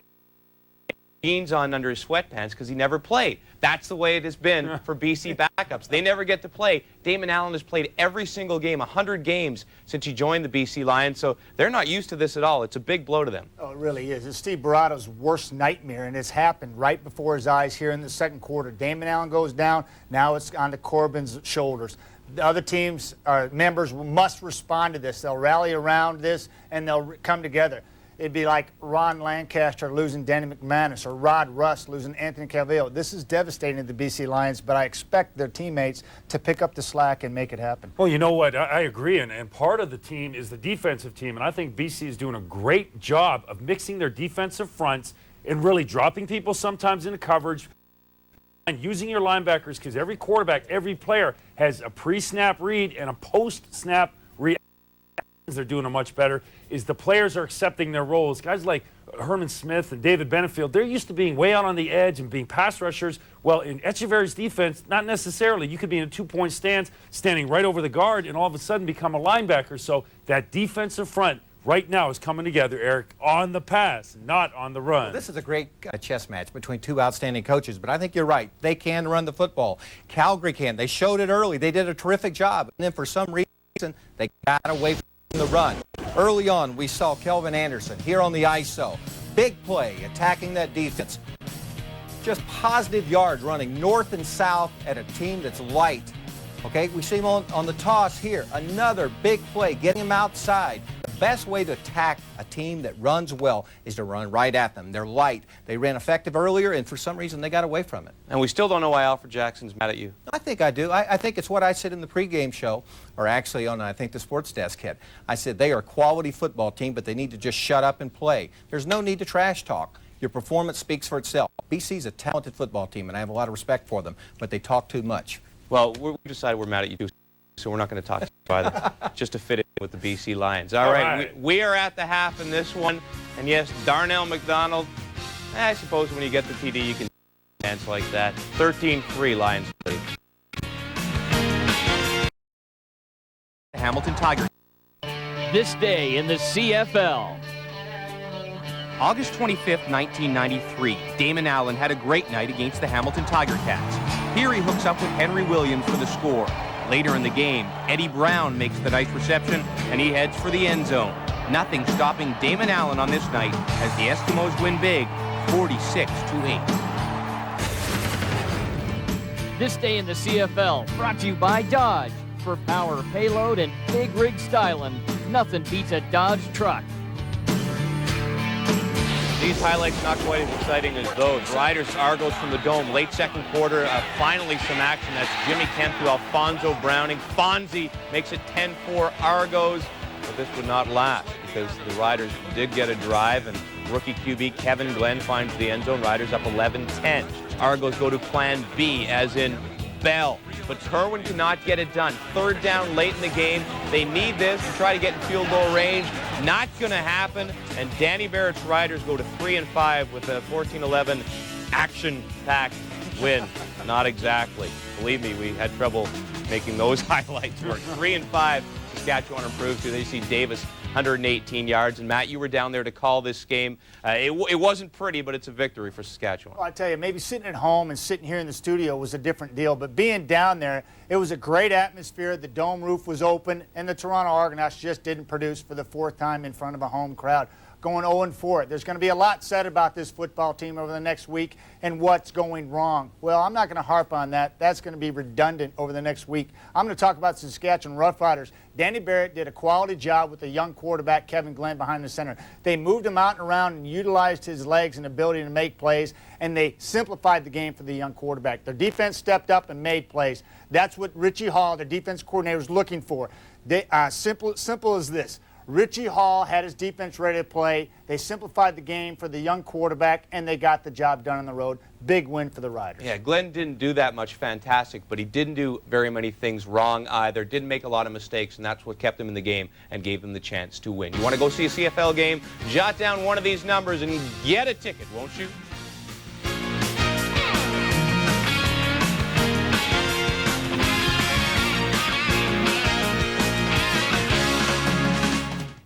Ever wonder why people get sleepy after lunch? Maybe it's what they eat. If it's dull and boring, why bother facing the rest of the day? Hey, wake up, you guys. Well, at Wendy's, our Mozzarella Chicken Supreme is 2 lively slices of processed mozzarella and a wicked Parmesan sauce on a seasoned whole breast filet that's so delicious, you're bursting with go-get-emness. Wendy's Mozzarella Chicken Supreme. Wake up and taste the chicken. We should have stopped at Wendy's. Statistically, Calgary's offense has the edge, but not on the scoreboard. Of course, the big note, the one at the bottom, Damon Allen, broken hand and likely gone several weeks. Farhan Lalji spoke with Lions coach Steve Barato. Thank you very much, Coach. Your club up 10 points, but obviously the bigger concern right now, the health of Damon Allen. Looks like he won't be back for this game and possibly longer. Well, I don't, he hurt his hand. I don't know how bad it is. They suspect maybe he may have cracked the bone or something, so he won't play the rest of the night. Corbin's going to have to step up and play. How much more pressure does that put on your defense to hold Calgary down and also your offensive line and running game to take the pressure off Tony? Well, we got to move the football, and he's very capable of doing so. He's not going to run the same offense that Damon would run, but we have enough things that he can do that he can run the football. We can run it, and we can move the ball with him in there. Coach, good luck in the second half. Thank you. Tony Corbin didn't have his jeans on like Ralph Mouth, but he's got to be awful excited and nervous now that he knows it's his game. James, his heart will be pumping 100 beats a minute. This kid will be excited. He'll have anxiety. We always talk about getting Damon Allen out of the pocket. They need to get Tony Corbin out of the pocket just to settle him down. Get the cardiovascular system, working. Get that 100 beats down to something a little bit more realistic, Eric. And if you're the Calgary Stampeders, everything is fine. You're down by 10 points. A field goal or a touchdown, it's a one-score game. You move the ball very effectively in the first half. I think you had to get back to the run, but remember, you got 30 minutes left to play. If you avoid turnovers, and you had 3 in the first half, you avoid them, you got a heck of a chance to win this game still. All right, the third quarter is coming up right after this. It is the Lions in charge as we look at some more Riders Argos highlights from earlier. No. It's wacky mascot antics. Second half ahead. Steve Barato's BC Lions have a 10-point lead, but he'll have to make adjustments in the second half. Let's go down to Farhan Lalji. Thank you very much, Coach. Your team's still very much in it. Now Damon Allen is out for the rest of this game. How do you adjust your game plan on the defensive side? Well, the defense is not right now where we're having the problems. Offensively, we're making too many mistakes and turning the ball over. That's where we have to correct. Coach, good luck in the second half. Thank you. Well, I think defensively what he can do is he can send more pressure and see if he can get at Tony Corbin and throw him well off his game. Corbin not taking a snap before this game in the regular season, and this is how Damon Allen went down. He had a good drive going, and the Calgary Stampeders came with a blitz. Ricky Bell coming off the corner. Down went Allen, and his left hand buckled underneath him as he hit the turf. Now, further examination will be required, but it sounds like it's at least 4 weeks for Damon Allen watching from the sideline. So this will test the mettle of the BC Lions to see if they can get another quarterback ready. Neither of the backups have any experience in Canadian football, with the exception of Corbin's 3 plays. The pressure squarely goes on the other 2 phases of the game for the BC Lions, special teams and defense. They will now have to be patient with their offense, led by Tony Corbin, try to make plays in the other 2 phases. And then what do you make of how the Stampeders have played this one tonight? 2 interceptions on broken patterns. I mean, 2 very easy catches where there was a real miscommunication between Crandall and his receivers. I think Travis Moore on one and Vince Danielson on the other. 2 veterans, and that's what's surprising about it, and that's what Wally Buono alluded to. He said, we're having problems on offense, and he can't figure out why right now. Kickoff goes out of bounds. Mark McLaughlin is not having his best night. He missed a field goal earlier, rang it off the post. Here's what you're talking about interception-wise from Marcus Crandall. He's just throwing that football into space. I mean, no one around but Warner Herndon. This is the second one right here, and again, no receiver in sight. And those are veteran receivers, so they squared things away at halftime. They got on the chalkboard and made sure they worked it out. And Warner Herndon, in the meantime, says, hey, thanks very much. I'll take the 2. Now, Mark McLaughlin pounded his last kickoff out of bounds, and he has limped to the sidelines. So injuries could be a factor in that aspect of the game as well. Meantime, the Lions are first down. Back at the 30-yard line. On the money. Completion to Alfred Jackson from Tony Corbin. Anthony Pryor was over to get him out, and there's a penalty marker down. Well, and Alfred Jackson's slow getting up. Man. And this play is coming back. Forward pass interference. PC number 7. First down repeated. Well, they're saying Alfred Jackson pushed off. He's at the right of your screen. Number 7 just ran a straight curl pattern. See, I believe it was Joe Barnes that was on the ground. So obviously just before he caught that pass, he pushed on Joe Barnes and down he went. You can see the balance, and that will continue, especially with Tony Corbin running the offense. First down and a bunch for Corbin here. Hey, that's a throw. That's a not bad throw at all to Darnell McDonald. Tony Corbin did play in the preseason. And as a matter of fact, he played in the preseason versus the Calgary Stampeders. And he had some success. That's really where he won the backup role, although they could go either way with David Rivers or Corbin. But that's a good, solid throw. Step up, release the ball, lead your receiver, who's Darnell McDonald. And that'll give you some confidence, too. So now it's second down and 3. Previous play, 1st and 20. And he just missed Alfred Jackson on the far side. So the Lions get set to kick it away again.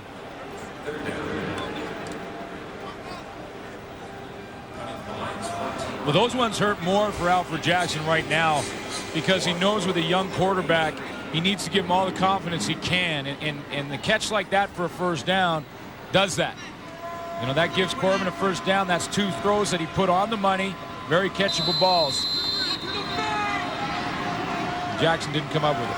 Antonio Warren is deep. Standing back near his 30-yard line. Matt Kellen at his 23.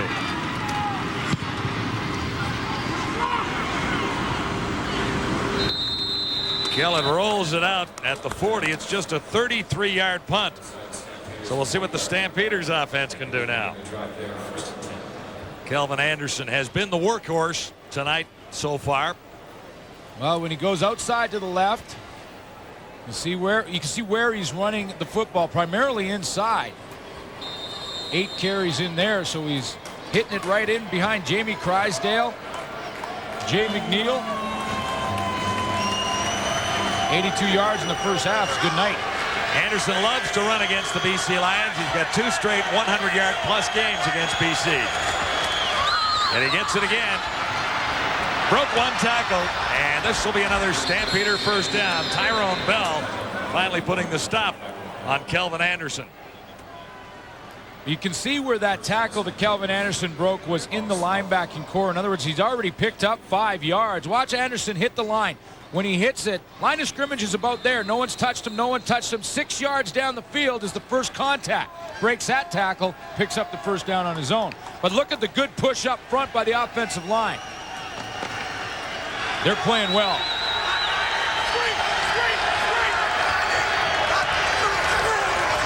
Anderson again. Whoa! Hammered that time. That's Barron Simpson. The middle linebacker. And a Rookie of the Year nominee, one would think, from the BC Lions. Barron Simpson, one of the leading tacklers in the league with 42.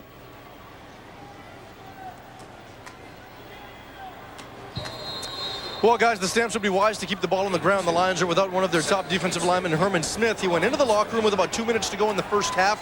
He's got a cut between the middle finger and ring finger on his right hand. He hurt the hand on a ball. He's getting stitched. He should be back out in the next few minutes, though. From the shotgun, receiver open far side. It's Peterson, broke 1 tackle. Peterson gets down to the 30-yard line, then lost the ball. Got a picket fence here. Tyrone Bell picked it up. It's a wacky night of football here at BC Place, to say the very least.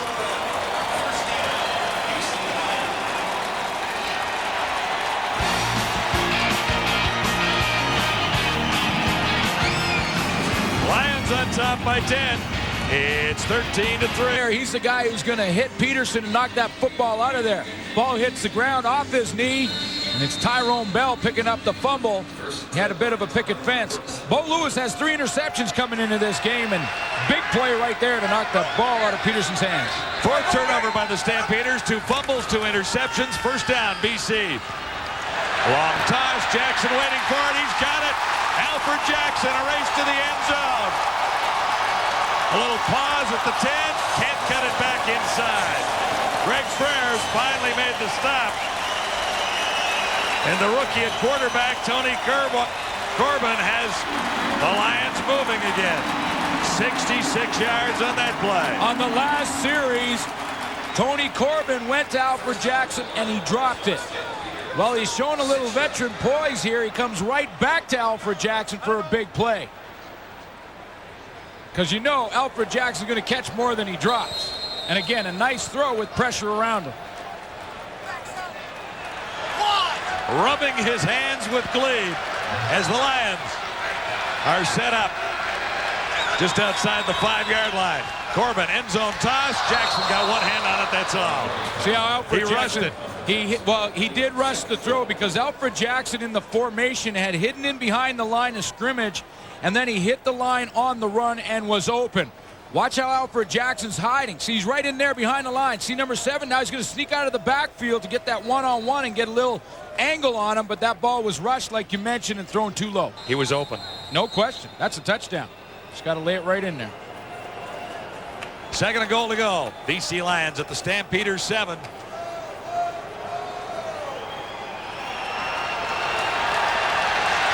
Tony Corbin at the controls with Damon Allen watching from the sideline. Corbin has time, goes to the other side, and Jackson. Yeah, he'll get it. He'll get the flag there. Ricky Bell grabbed him at the very end of the play.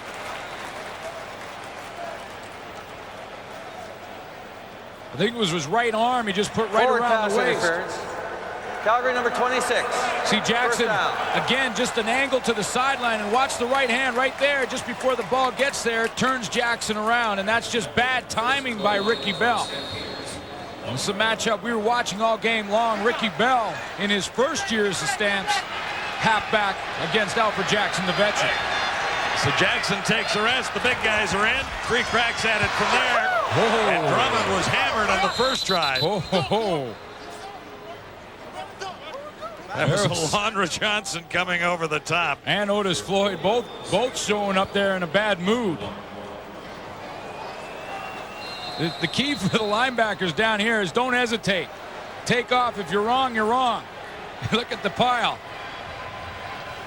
Fleming in the bottom of that, too. Get ready. Second crack at it from the 1. Great vantage point here. This time, he's got it. Robert Drummond, 8th touchdown of the season along the ground. Well, back-to-back plays for Drummond, probably the toughest yard he's ever gained. Calgary didn't make it easy down there. But how about Tony Corbin? Putting a nice drive together, a long ball to Alfred Jackson, finished off right here by Robert Drummond, and again, that's hard yard. Alondra Johnson right in the middle of it.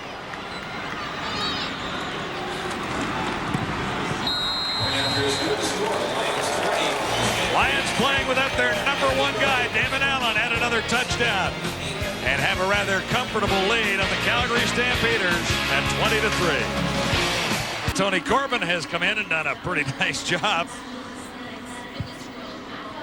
4 of 6 for 97 yards. He's engineered 1 touchdown drive and then tossed for the touchdown. That's right. On his second pass. Darnell McDonald, he had fumbled the ball, got it back, and then threw the touchdown. That was a great throw to Alfred Jackson. Kelvin Anderson on the return for 7 yards. And a good drive. 5 plays, 73 yards, but the key play, the 66 yards of the 73. Good protection up front, and you know the offensive line really have to pick up their level as well. Look at the throwing lane that Corbin has right down there. That's the throwing lane that he gets to throw it to Alfred Jackson in behind the coverage. That time it was Anthony Pryor, and then the foot race was on. The other key play on the drive was the turnover and the fumble by Peterson, picked up by Bell, for Calgary's 4th turnover of the ball game. So that's the one glaring area that's hurt the Stampeders so far, as Anderson carries again. He's over 100 yards tonight.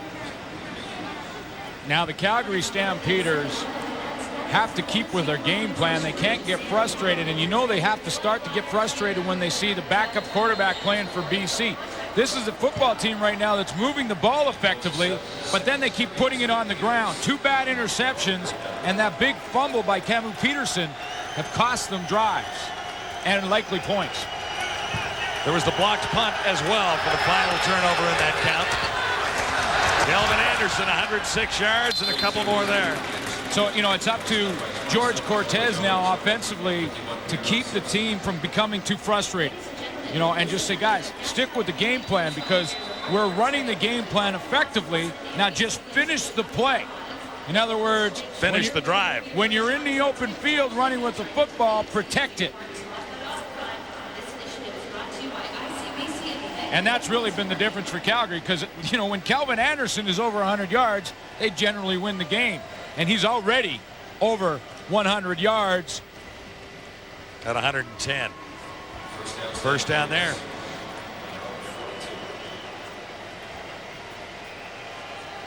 So what did Cortez ask for there? Well, he touched his chin, and then he opened up his arm, and I think Marcus Crandall here is going to bunt down the third base line.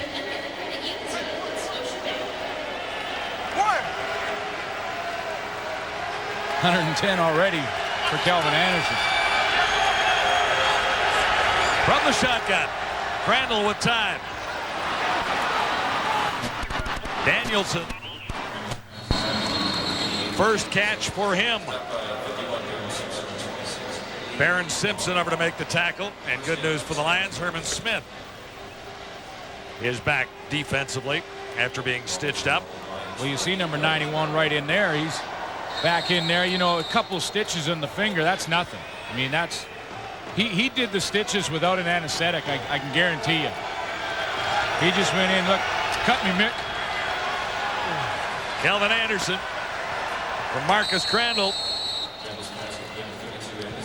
Jones over to help out with the tackle. That's Toya Jones. Now here you're getting into that same situation again for the Calgary Stampeders as see Vaughn on the ground. He was involved in the tackle as well, Lee Vaughn. But this is the point right now where George Cortez watched his offense drive the football just like they're doing again in this series, and then at some point self-destruct and put it on the ground, either through interceptions or a fumble. Because right now, and remember, Mark McLaughlin also came off the field nicked earlier in the game. So this is a long field goal at the best of times. One that, if they stop right here, I'm saying.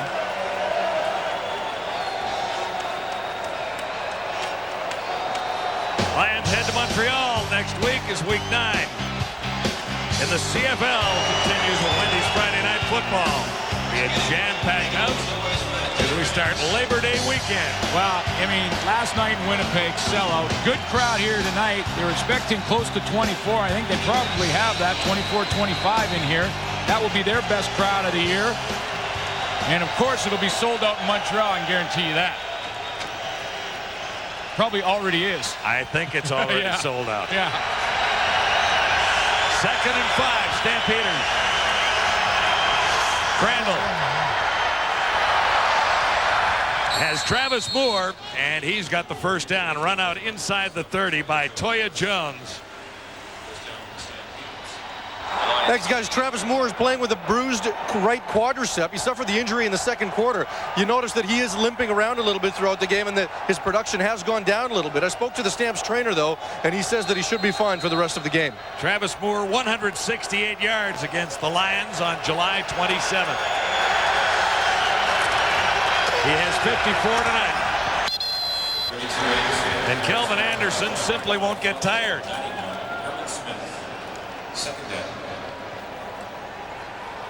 Travis Moore, the go-to guy in the Stampeders offense without question. He has 3 straight 100-yard games and has receptions for over 100 yards in 4 of his last 6.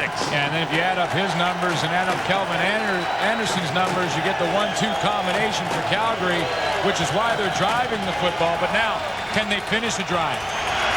They haven't been able to do it so far tonight.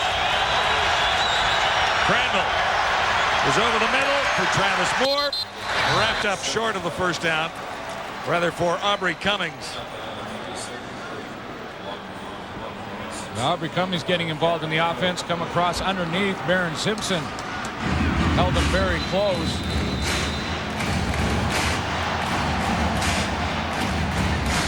Just 170 yards coming into this game. Hasn't been as involved as he was last year at this time. But when Travis Moore has been as hot as he's been, that's the guy you're going to. Well, it's tough to spread it around. If Jordan's hitting the jumper, feed him the rock.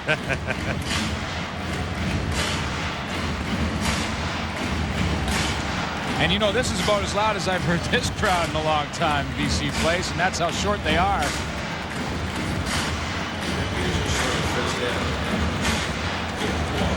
Steve Barretto celebrating his 1-year anniversary as the head coach of the Lions this week. He worked miracles last season, but it did take him a couple of games to get this team turned around. Well, they won the first one out of the gate, but then, like you mentioned, lost 3 in a row. Stampeders go gambling here. And this place is alive all of a sudden. 3rd down. And 1 to go. Penalty markers go down. So it'll be interesting to see what transpires here. One would guess that the Lions might have jumped. I would say probably 80% of the time they either lined up or they tried to guess the snap count and jumped offside. I'm talking the BC Lions defensively. 80% of the time about. BC 56. It's against the First defense, down. just like it was right there. So that's Mr. Furious, David Benefield. Well, I think defensively the mindset is that you can see Benefield right here. You see that big toe? The big toe is over the line. Offside by a toe. Was there a song about that one toe over the line? No. Best drive of the night for the Stampeders. Kelvin Anderson rocked in the backfield, and that's Mike Fletcher's. He beat the block of Mark Boerichter. Boerichter was supposed to slide down and protect that side of the football field, and he didn't get it done. Boerichter, number 89, he's right in here, and there's Mike Fletcher, and watch him beat the block and get there. Boerichter tries to slide out. Oh, missed him. And there he goes. First loss of the night for Kelvin Anderson. So the Stampeders look at 2nd and 11. From the shotgun, Crandall looks to take off and had to fire it away. He ran into his own blocker and was off balance. John, the Lions again are showing Marcus Crandall one thing, and they're giving him another. I mean, Marcus Crandall, again, audible to bring his receivers in. Look at Vince Danielson. He had come in from lined up outside because everybody's on the line of scrimmage. But watch when the ball snapped. Where does everybody go? Look at Benefield drops out of there. Baron Simpson, Mike Fletcher, they all drop, and it confuses Marcus Crandall. Show him one thing, give him another thing. Echeverry wins another round in this bout here tonight.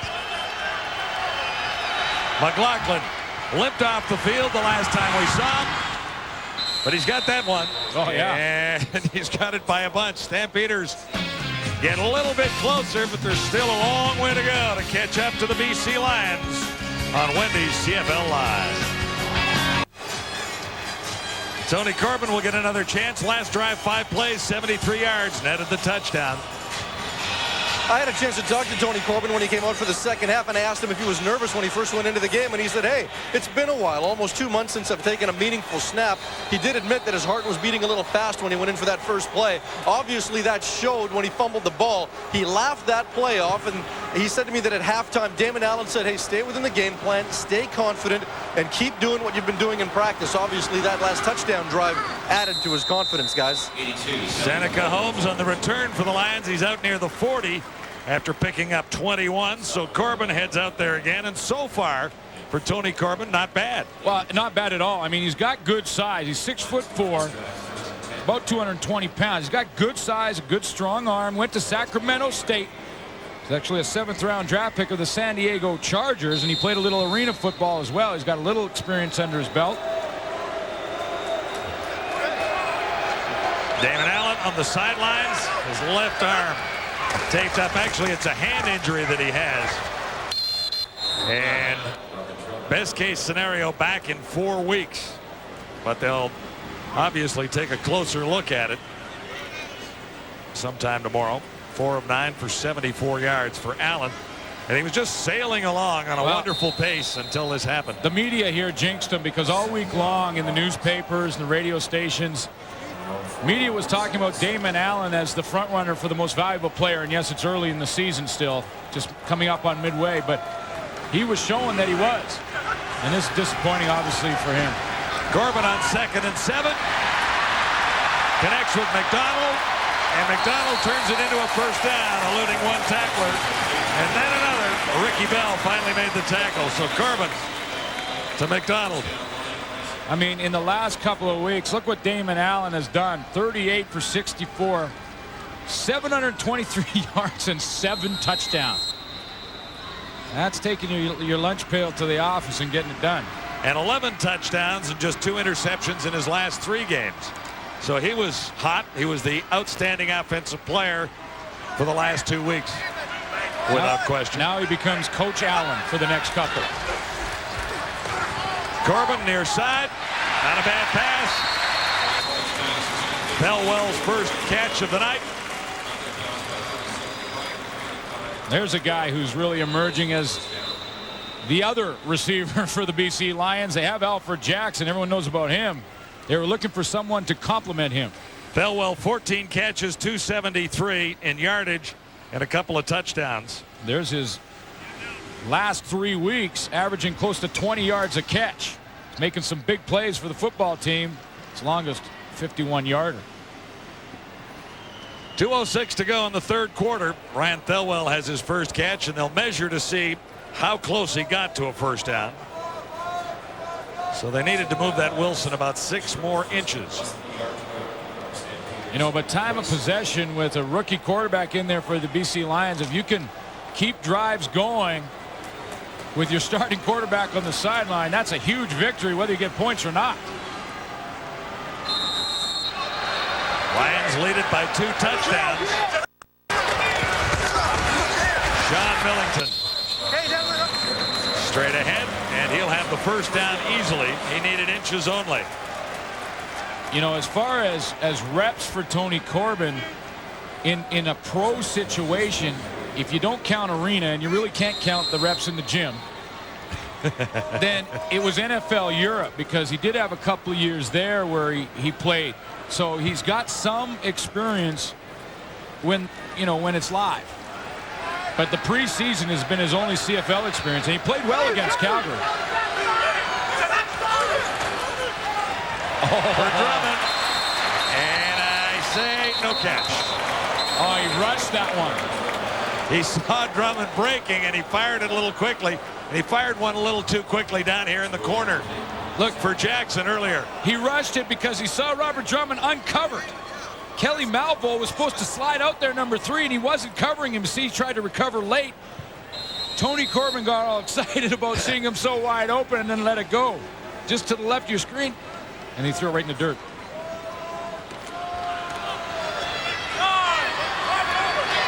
Drummond put on a pretty good act to make it look like he almost caught that one. 2nd and 10. Here's the charge. Corbin stands in, and there's his first CFL interception. Greg Frères. Stampeders finally get a turnover. Robert Drummond made the tackle on Frères, who has his 3rd of the season. Well, you know Greg Frere is going to take advantage of Tony Corbin telegraphing where he's going to throw the football. Corbin looked to his receiver the whole way. Watch his head. Watch how he looks. He's looking to his left, looking to his left, looking to his left, throwing to his left. He took the safety, Greg Frere's, right to the football. Frere's is free. He just reads the quarterback and goes where he takes him. Tony Corbin will learn quickly he's got to look the opposite way that he's going to throw the ball. Darnell McDonald was the target, and Frere stepped in front of the pass. So the Stampeders have a turnover. They have the ball at midfield and trail by a couple of touchdowns. Antonio Warren is in. You know, and we knew that there was going to be pressure up front from Calgary with the young quarterback in there, and they're going to get some from Joe Fleming. He's right here. Watch Fleming get off the football. Working through two guys to get to Corbin just as he releases it. That's Joe Fleming's speed. Full.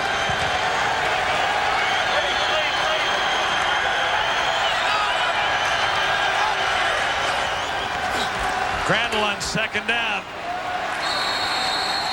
Bo Richter made the catch, but he's short of a first down.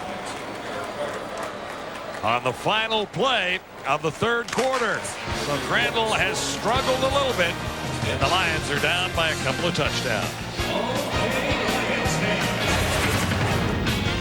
Wendy, CFL live at the quarter. Duffy and the boys back with you. And I don't know if you saw the pregame, but I wrote down what Chris Schultz said. I think the key to the game is going to be Tony Corbin.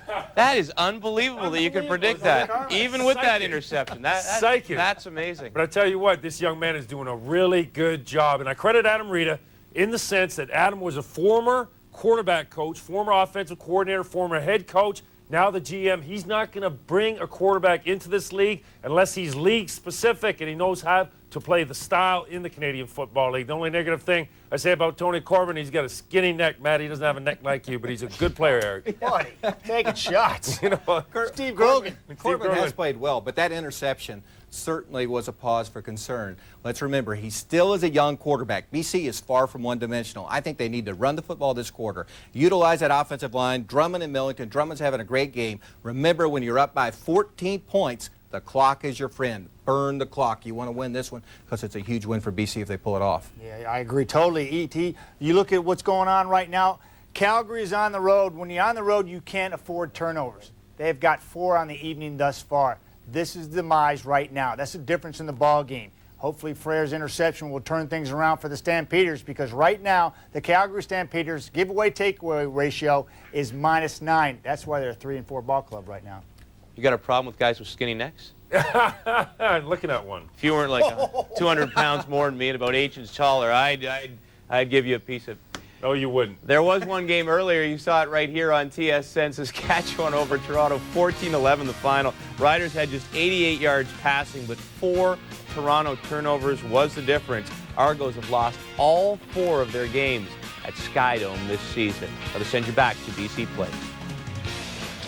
Where we're watching a rookie at the controls for the BC Lions.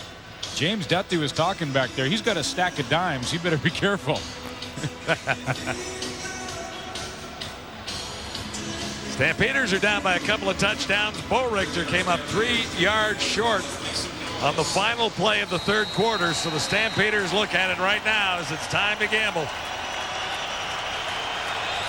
3rd down and 3 to go for Marcus Crandall. Kelvin Anderson has been running well all night. He gets the pitch. This play is well read. But Anderson turns it into a first down himself. Oh, that's Tyrone Bell over to make the tackle. That's all Kelvin. It is all Kelvin. Because the Lions that play knew what was coming, didn't they? Well, he got a little bit of help from Scott Dybert.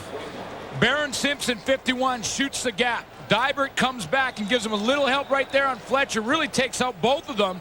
And that gives Kelvin Anderson a little bit more room because he had bellied back and lost about 3 yards. So he needed 7 to get the first down. This is a heck of a block. From the left of your screen, right over here, Dybert. See, he just plays 1 onto 51 and gets them both. Combination. Kelvin Anderson being tended to by Pat Clayton down there, stretching out a cramp, it would appear. Well, it's been an interesting night with too many turnovers by the Calgary Stampeders, and finally the Lions gave them one back, and that's what's happening here. But you see how they own the time of possession stat, 25-19, but the turnovers is where they haven't finished the drive. So that's where they show you they're moving the football. 118 yards rushing. They're beating BC in that category, but they turn it over. And the other numbers, the most important right now, the Lions have 20 on the scoreboard. The Stampeders have only 2 field goals in response to that. So Calgary needs 2 touchdowns just to tie.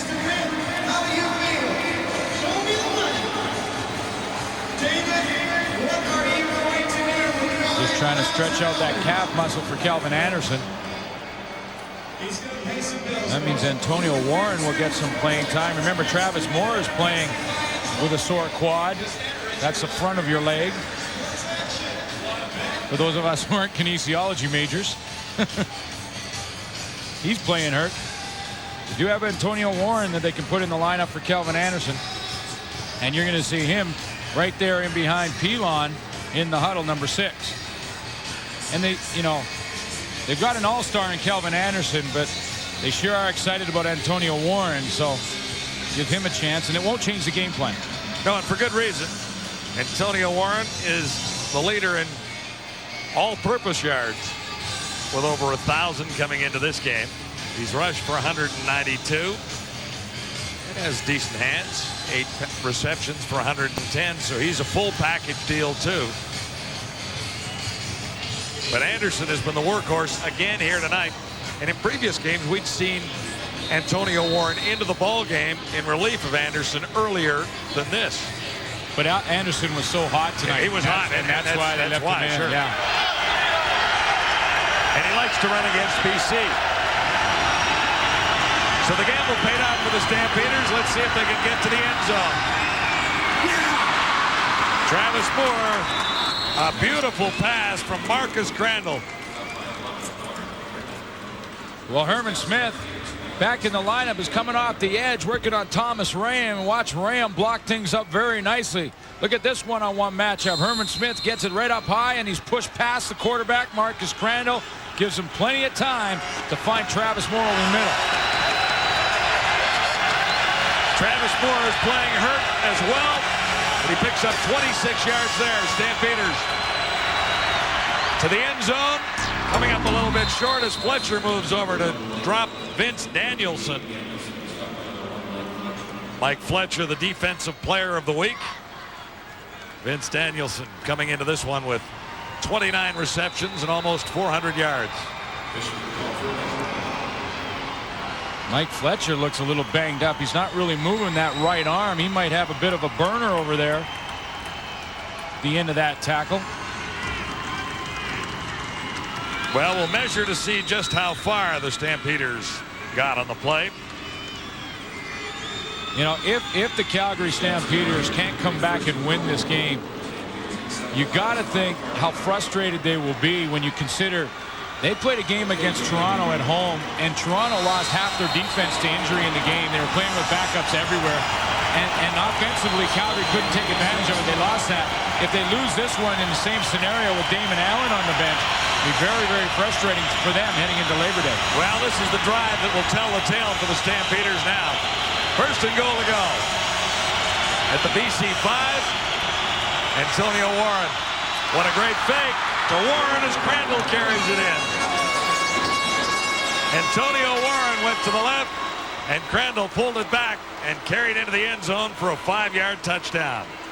Well, Baron Simpson is what we call on defense the scraper, number 51. He's scraping to the football. In other words, everyone up front is going to take on the blocks, and number 51, Baron Simpson, is going to try and scrape to the ball. He thinks Antonio Warren has the ball, but he doesn't. Look at this. Watch 51 take right off here. Look. Antonio Warren, our cameraman, everybody. I was over there. I thought Warren. Wait a minute. Crandall has it. So Marcus Crandall hits the end zone for the first time, and only a touchdown separates Calgary from BC. This week, as Steve Barato on the right suggested that the Calgary Stampeders, coached by Wally Buono on the left, were an arrogant group, unquote. Maybe I should put it this way, pretty arrogant group was the direct quote. Well, at the news conference, Steve Barato saw Wally Buono walk in as he was doing his bit, and he said, there's the arrogant, you know what? Yeah, and he didn't back down after saying it.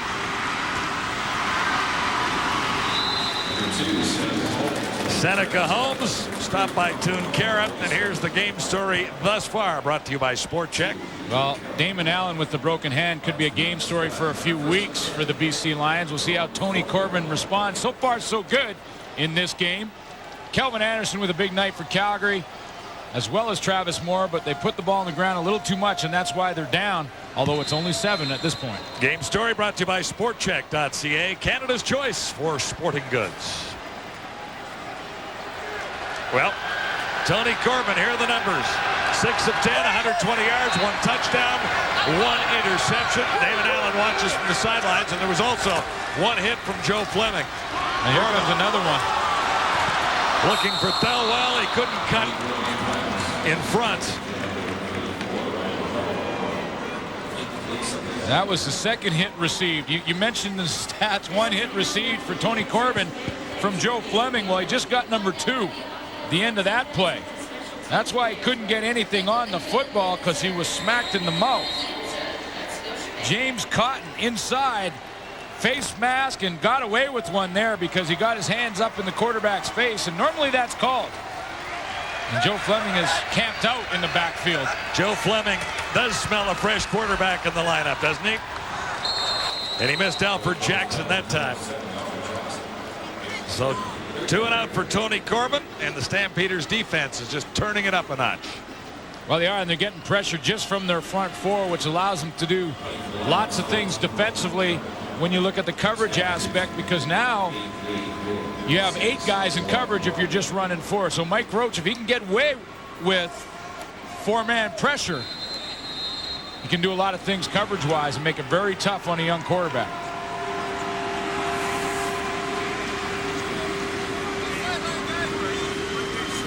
Kellen is in. Travis Moore, one of the returners, back near the 40-yard line. High kick. He sailed this one. Chasing Warren back inside the 20. Antonio Warren grabbed and dragged down by Cedric Curry, and a marker comes with it. Penalty flag is down after a 10-yard return. 1st and 10, Stampeders when we return. Damon Allen watching from the sidelines as the Lions lead by a touchdown.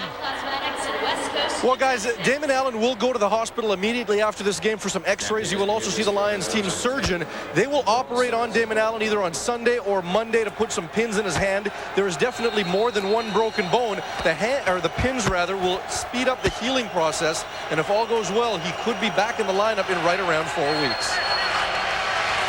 Meantime, the Lions are in a battle with the Stampeders here. Antonio Warren on 1st down. Oh, nicely wrapped up by Lee Vaughn. Jay McNeil was pulling, and Lee Vaughn beat the block. It was either that or bring out the stretcher for Lee Vaughn. Watch to the left of your screen. Big number 50 is going to pull and come around the corner. Look at him coming. Here comes 50. Lee Vaughn, 26. Look out. Oh, he ducked right underneath it. So Warren held to a gain of 2. This is 2nd and 8. Stampeders at the 19. A little noisy at BC Place now. Peterson can't bring it down. Calgary Stampeders are content to go with a 1-man pattern when the Lions bring all their players up to the line of scrimmage. This is what they've been trying to do to beat that type of defense. Camu Peterson, 1-on-1 to the outside. A play he should have caught the football, no question. He should have had it. It's in his hands. He should have caught that one. But that's how they've been trying to beat this system, with 1 player out on the sideline releasing the football. Now Peterson has dropped one, and he just dropped that one. One was a fumble. That was incomplete. Just one deep. Seneca Holmes for O'Mahony's punt here. The charge is on. Holmes looking for room to the far side, and he's run down by Tunkara, number 2.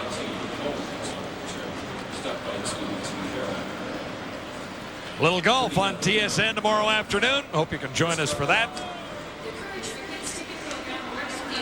At 2 o'clock Eastern, the NEC Invitational, not to mention the TSN Classic up at Whistler this weekend. Unfortunately, I'll be working while others are golfing. Big Sky and the Chateau, thanks to them. We got the big tournament coming up. Yeah. Well, I'll think about you. Well, you weren't on the leaderboard last year anyway, so I wasn't far off. It's not like we're leaderboard. losing anything. Another connection for the rookie BC quarterback Tony Corbin, this time with Alfred Jackson. That's a tough catch that Alfred Jackson made look very easy. He kind of went down and had to come back for it. It's to the right of your screen. Corbin throws it down and low to the inside. Watch him turn around, twist his body backwards, and pull that one off his shoe top. The good touchdown reception like that last week. Yeah, he did. The good ones make it look easy.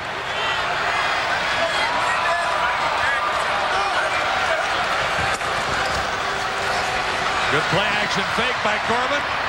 No one home on the far side. No catch over there. Just inside the 40. I think Tony Corbin was just throwing that one away. I think he knew he wasn't going to gun it into Thelwell. This time, the one-on-one matchup between Ricky Bell and Alfred Jackson goes to Bell. That was the #1 target that Corbin was looking at. I don't know. How do you call this one so far, partner? Well, you look at the scoreboard too, Okay. It's not a clear decision as yet, I wouldn't think. Well, they're battling. Now, Bell did get to Damon Allen on the blitz and sent him to the sidelines. Brent Anderson makes the catch. Brent Anderson had to come back for the football. Corbin had the composure to get to the outside. He threw it again a bit behind Brett Anderson. He came back, and that cost him the first down. Watch composure to start with. He was caught coming from his right. Little step to the outside. Buy yourself some time. And then Anderson coming back to the football, lost the first down, but I think Steve Barato's going for it. Well, I think you have to. 3rd and 1. 8:47 to go. You're in Calgary territory. Well, I don't know if you have to. You got Robert Drummond and Sean Millington. You're not gambling? They lost the ball. Never got to Sean Millington. There was brown ball here. Well, they might have got lucky there, and I'm talking about the BC Lions. Millington didn't have control of the ball. But the fight Stampeders say they've got it. The fight's still on down there. I heard one of the officials yell brown ball, but they're going to bring in the sticks. Calgary was celebrating, but that was just to try and persuade the official. Sometimes that works. No, but I'm just, to go back to it, you said you're not gambling. I don't know if I am. I got a rookie quarterback. Now, you don't expect a fumble. No question about it. That ball was too low for Robert Drummond to have a chance at it. But you kick a field goal right here. Now you have a 10-point lead as opposed to a 7-point lead. That's a big difference. That's a 2-score difference now. Robert Drummond actually mishandling the ball. And they didn't get the first down. So you were right. Well, no, and I'm glad you asked me before because you hate to second guess after the fact. But with a young quarterback, you're in field goal range in a tight ball game. Those yards become long yards. Well, it's a fairly long field goal attempt for Kellett, who hasn't connected from that distance so far this season. His longest was 44. That would have been about 46, 47. Yeah. Anyway, the Stampeders are still alive, trailing by a touchdown. Crandall has played better as the evening has gone on, and Bo Richter makes a rare catch. Well, that's Mark Bo Richter, and I think that's the first time I've talked about him. Second catch tonight. Bo Richter, early in the season, was open, and Marcus Crandall just didn't find him. He's usually on the back side of the play. Second and 5. Crandall gets heat and escapes, but he'll be short of the first down. Cameron Legault chased him down, and Benefield was in the backfield in a hurry. Sure was. There was a little bit of a lane, but it closed down in a hurry. The BC Lions defensively aren't a real big defense, but they make up for it with quickness. That's Herman Smith with great hustle coming back to get in on that tackle, and he's forcing Calgary to punt. Ball squirted loose. Cameron Legault came up with it, but it was not ruled a fumble.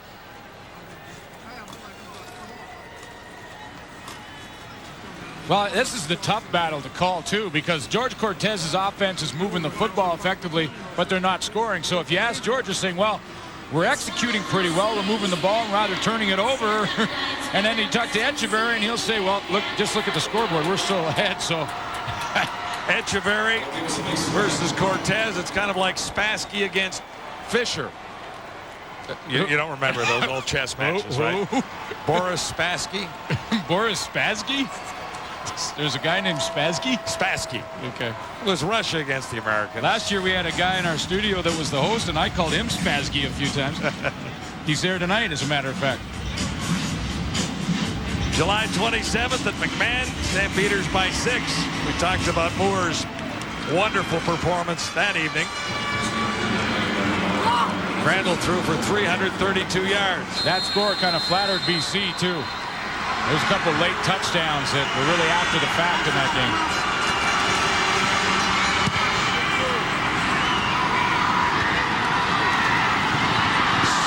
This is Seneca Holmes. Nice little stutter step to spring himself for a few more yards. Mark Pilon made the tackle after a 16-yard return. There's a rookie at the controls for the Lions. His name is Tony Corbin. There's the master, Damon Allen, on the left. And there's the rookie, Tony Corbin, who has obviously been paying attention while he's watched Damon Allen work. Well, that's the other thing. You got a guy that has a little bit of experience to learn from throughout the practice week. Damon Allen out, watching this one and likely the next 4 from the sidelines. Here's Corbin. And he has McDonald. Look calm, cool, and collected. McDonald won't go down. In the grasp of Joe Barnes. Finally, Barnes brings Darnell McDonald down. I like this guy. Joe Barnes was hanging on for dear life. He really was. Because Darnell McDonald, with great size and strength, watch this. That's like when you have to rope the calf in a certain time and tie him around the heels. I don't know what that's called, that event in the rodeo, but it's called calf roping. Okay. Yeah. Rope the calf. Oh, so, that's calf roping. Yeah, in cowboy terms, they call it calf roping. Here we go. After a huge gain of 36, Corbin stands in, wide open again. Huge in at the 20. He almost got away again. Darnell McDonald from Greg Frères. And he took that hit from Greg Frères like it was nothing. Greg Frères threw about as much at him as he could. Maybe he broke his helmet. He came from a long way. Look at this. And pow! Darnell McDonald says, yeah, I'll take that one. And again, Greg Frères hanging on for dear life, or that's a touchdown.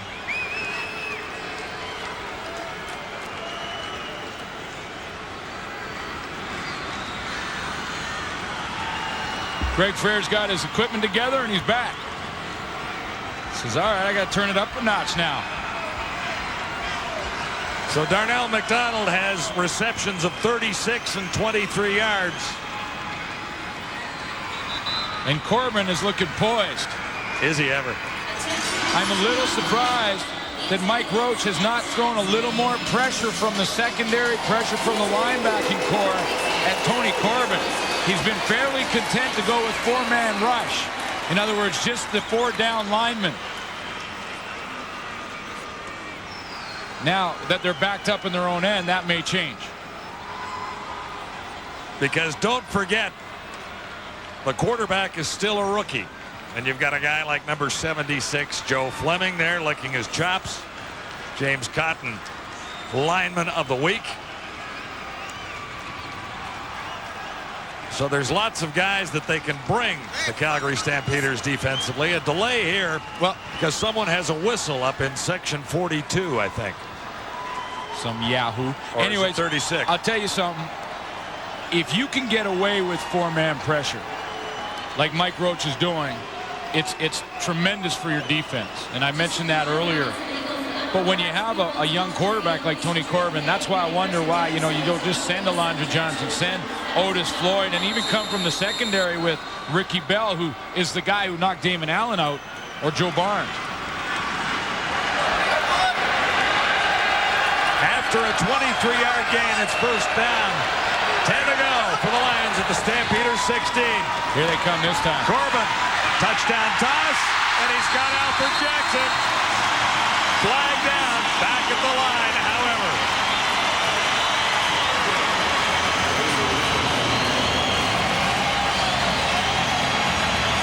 It's going to be offside Calgary. It'll stand. Alfred Jackson, 7 touchdowns coming into this one. Tony Corbin had not completed a pass in the CFL coming into this one. And he's now tossed for 2 touchdowns.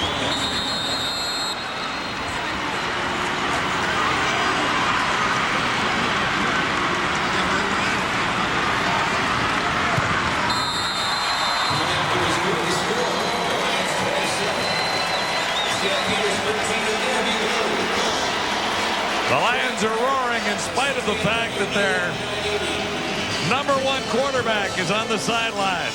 They've still got Alfred Jackson, and he can get open in the end zone. Remember when I talked about getting inside position down near the goal area where it's one-on-one? Watch Alfred Jackson on Kelly Malvo try to get inside position on him. If you can get inside position, that means that your body is between the football and the defender. And that gives you the best chance to come up with a catch, and that's exactly how Alfred Jackson gets it done. This time, Corbin did see full pressure from Calgary. That's Ricky Bell coming on the blitz, but he's picked up by Robert Drummond.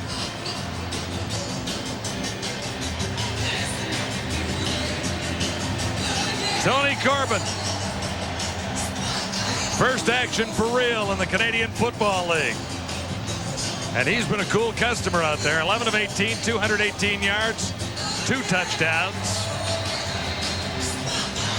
and the 1 interception. Well, Alfred Jackson having another Alfred Jackson type night.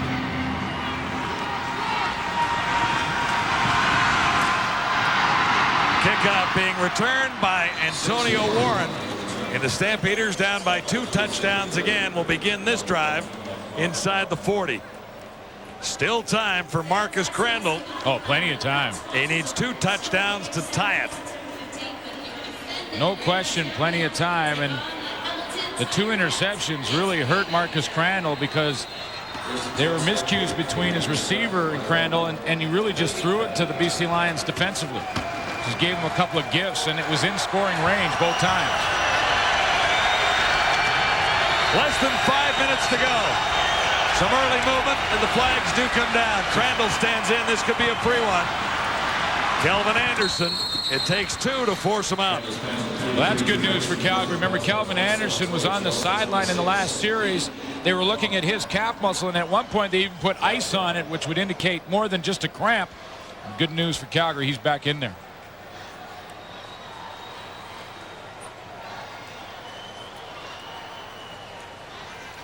What the ref was trying to say is offside BC.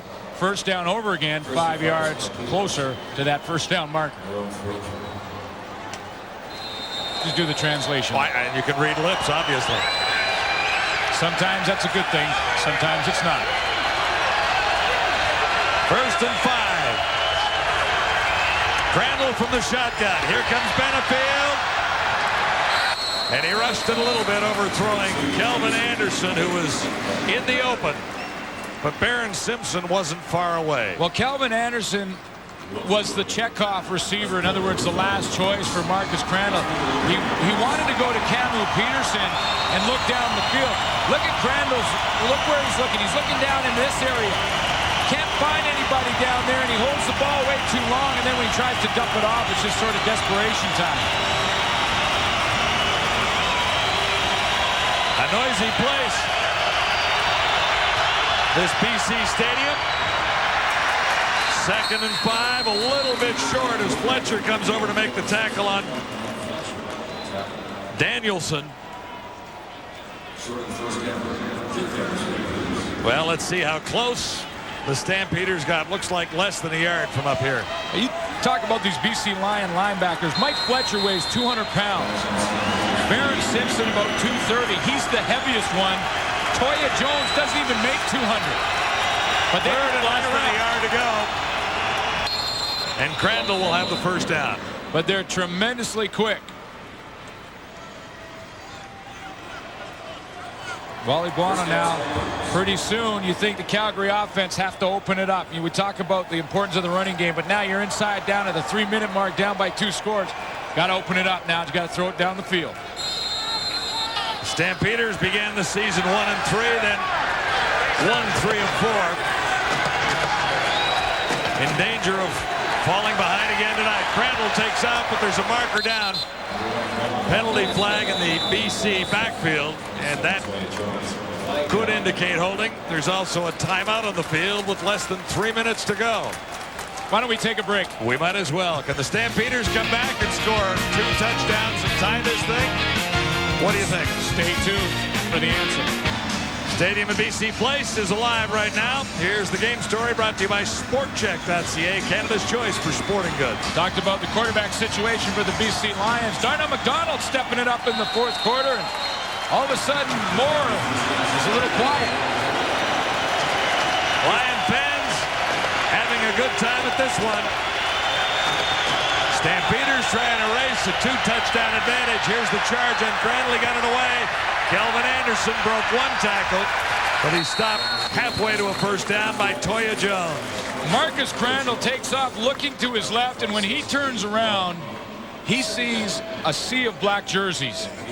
I mean, it's set up that way because they're trying to get the screen, but watch it come from this side of the field. Crandall turns around, doesn't see, look at that. It's like a team meeting in front of him, the BC Lions team. That's the only problem. Drops off the screen, they pick up 5. More heat on Crandall, and he's down. Toya Jones celebrates. Another quarterback sack. And there was just too much heat on Marcus Crandall. Gary Etcheverry just moved knight to king 4, and now he's got Stampeders in check. I would think he has won this one. We were waiting before we handed it over to Etcheverry or Cortez, but right now with a 2-touchdown lead, 2:27 to go on a huge play there, it's definitely Etcheverry's advantage. Well, he's got George Cortez in check right now, and not very moves to get out of it with just 2:16 left.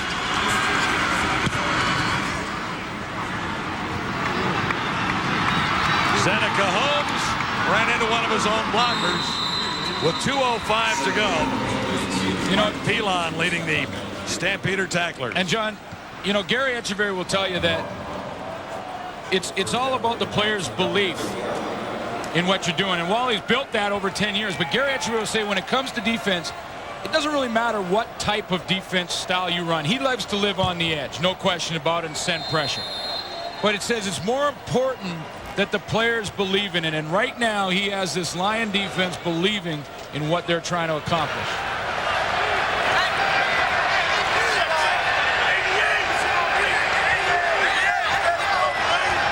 2:04 to go. The rookie onto the center is Tony Corbin with Damon Allen watching from the sidelines.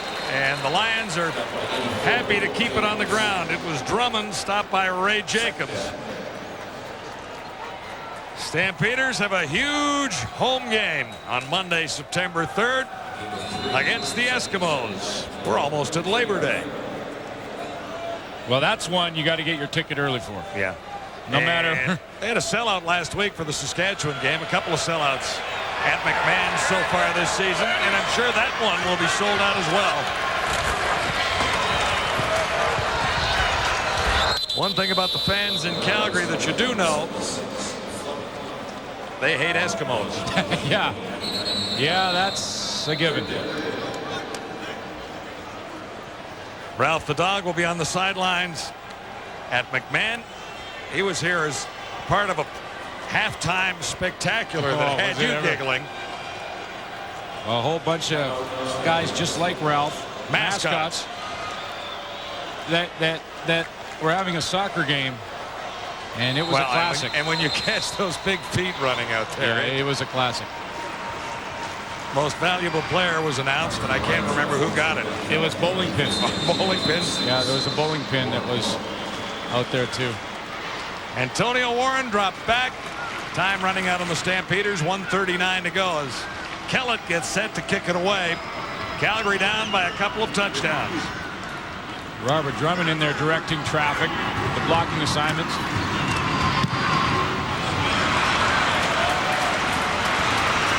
Antonio Warren. Grabbed by Crum after a 14-yard return. It was a huge soccer match at halftime, and there's the MVP. That was bowling pin. He was stellar in goal. I mean, if you got, look, there's the mascot. Well, it's trouble there. Look at bowling pin. Big, look at that. Excellent lateral movement. That's the bowling pin knocking the ball down, not the ball knocking the. You get okay. I got you. You don't see that every day, do you? And Ralph was playing against bowling pin. We had some fun at halftime here in BC. Well, 1st and 10. Stampeders have one more chance to get to the end zone. And Travis Moore was the target that time. On Marcus Crandall. You know, when you're playing hurt for a receiver, getting around the jam becomes much more difficult because it's the stop and start motion that affects the leg injury more than anything.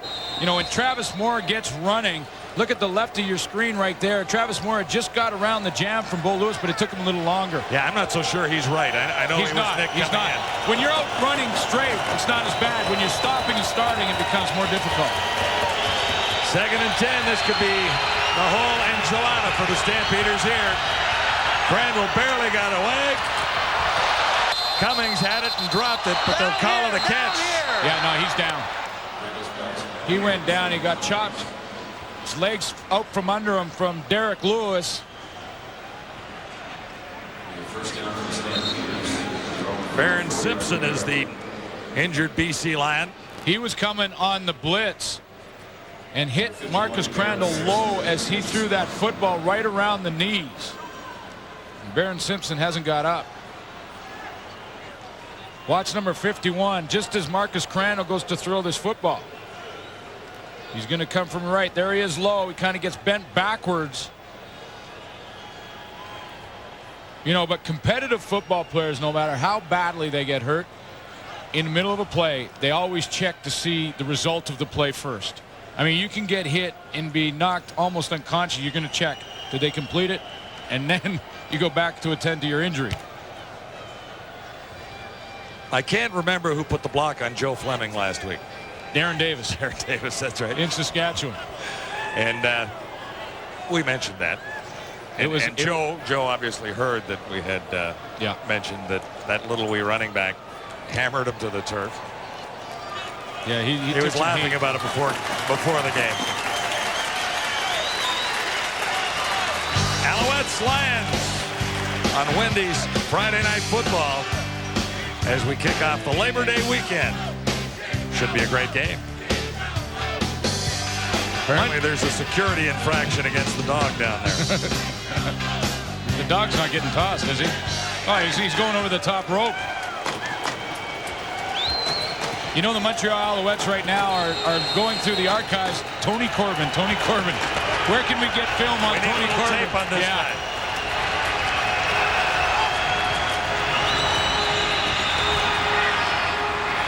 Danielson brings that one home with 1:04 to go. Well, a great game in Winnipeg last night before a sold-out Bombers beat the Alouettes to move into a tie for top spot in the East, so that's a great race in that division. Tiger Cats win over Edmonton, so they're only a couple of points behind in the race there. BC will own first place as a result of this victory here tonight. And I don't think it's too early to suggest that the Stampeders are in tough to score 2 touchdowns and tie it. Well, I give top marks to Tony Corbin, because when you throw a quarterback out there that you have not seen in real live game action in the regular season, you're, at best, you want to try and not give away the game. But to have a come in and win it for you, I'd give him full marks. Peterson lost his helmet that time. He fumbled earlier. Well, I know you're heading off to Whistler for the annual golf tournament. Are you camping up there? No, we're at the Westin, man. This is, and thanks to the Westin for hooking us up. Well, listen, I know you're a big-time camper because we missed you on the conference call this week because of your camping situation. There you go. There you go, bringing up my camping. Kelvin Anderson escapes, one man to beat far side, and he's brought down. Yeah, well, I was out in the backyard, it was backyard doing camping. a little camping, and I didn't get the wake-up call to the tent. I thought you were somewhere in the BC wilderness out there with the Grizzlies. So I've missed one conference call in 7 years, and I'm going to hear about it for weeks, aren't I? Well, Calvin Anderson did his part here tonight. No question about that. Into the final 19 seconds.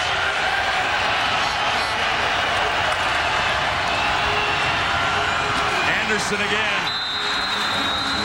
Wrapped up by Toya Jones. Here's some question marks for both teams. Obviously, we know Damon Allen's situation. Herman Smith should be okay. Mark McLaughlin nicked up for Calgary. Will he be okay? Travis Moore.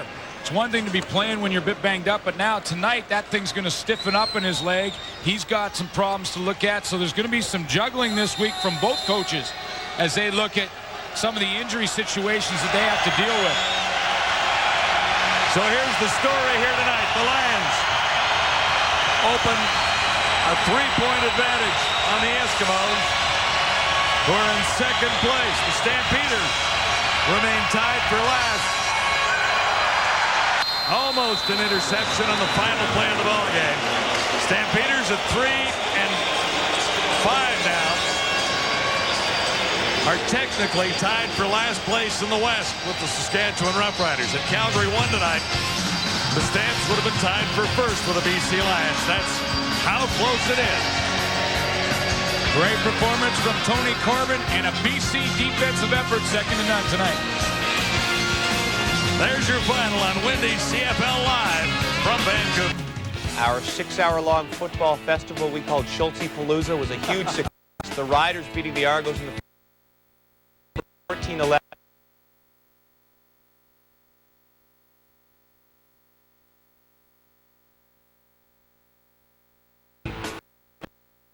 A beat. Tony Corbin with a terrific performance, and first time in 100 regular season games they've been Allen, and they didn't miss it all. No, just an absolute super win for BC, particularly as you mentioned with Corbin's contributions. They're looking more and more like a legitimate threat to repeat as Grey Cup champions. And for Calgary, in spite of the score, there's some positive things they can build on, and they need to do that because the next 2 games are back-to-back with Edmonton. 2 4-point games. Hey, you win those, Matty, you're talking home field advantage in the playoffs. Always gets intense around the day, and that's Yeah, no different in 2001. Hey, Steve Barato talked the talk, and his football team walked the walk tonight. They had his back. No problem, Coach. You say what you got to say, and we'll back you up. And they did it by creating 4 turnovers themselves, and that was the difference. Gary Echeverria had a great game plan going against the Calgary Stampeders. They executed it, took advantage of their opportunities, gave Corbin some life, and they got the job done. I agree in the sense that that defense for the BC Lions is really starting to gel. It is a complicated system to play, and the egos of the football players have to work through the system, not as individuals. They were flying around everywhere. They pressured Marcus Crandall against a good Calgary defensive line. As much as it was kind of Tony Corbin's moment in the second half, that BC defense, that's going to take them a long way. Of all the guys and all the weapons in this game, the last guy we thought we'd be talking about in the postgame was Tony Corbin. Yeah. The man with the skinny neck, as Chris Schultz says, got the job done. Celebrate. You deserve it, my friend. Your first win as a quarterback in the CFL. And Allen still win the football game. A terrific effort by Tony Corbin. Been a great weekend with you boys. I can't wait for next weekend and the rest of the season. It's going to be fabulous, isn't it? Buddy. Hey, sorry, pal. You're not here. Dorf's here. You're gone. We're through with you. Randorf's back. He's so back. This is it. Goodbye. See ya. Goodbye. Farewell.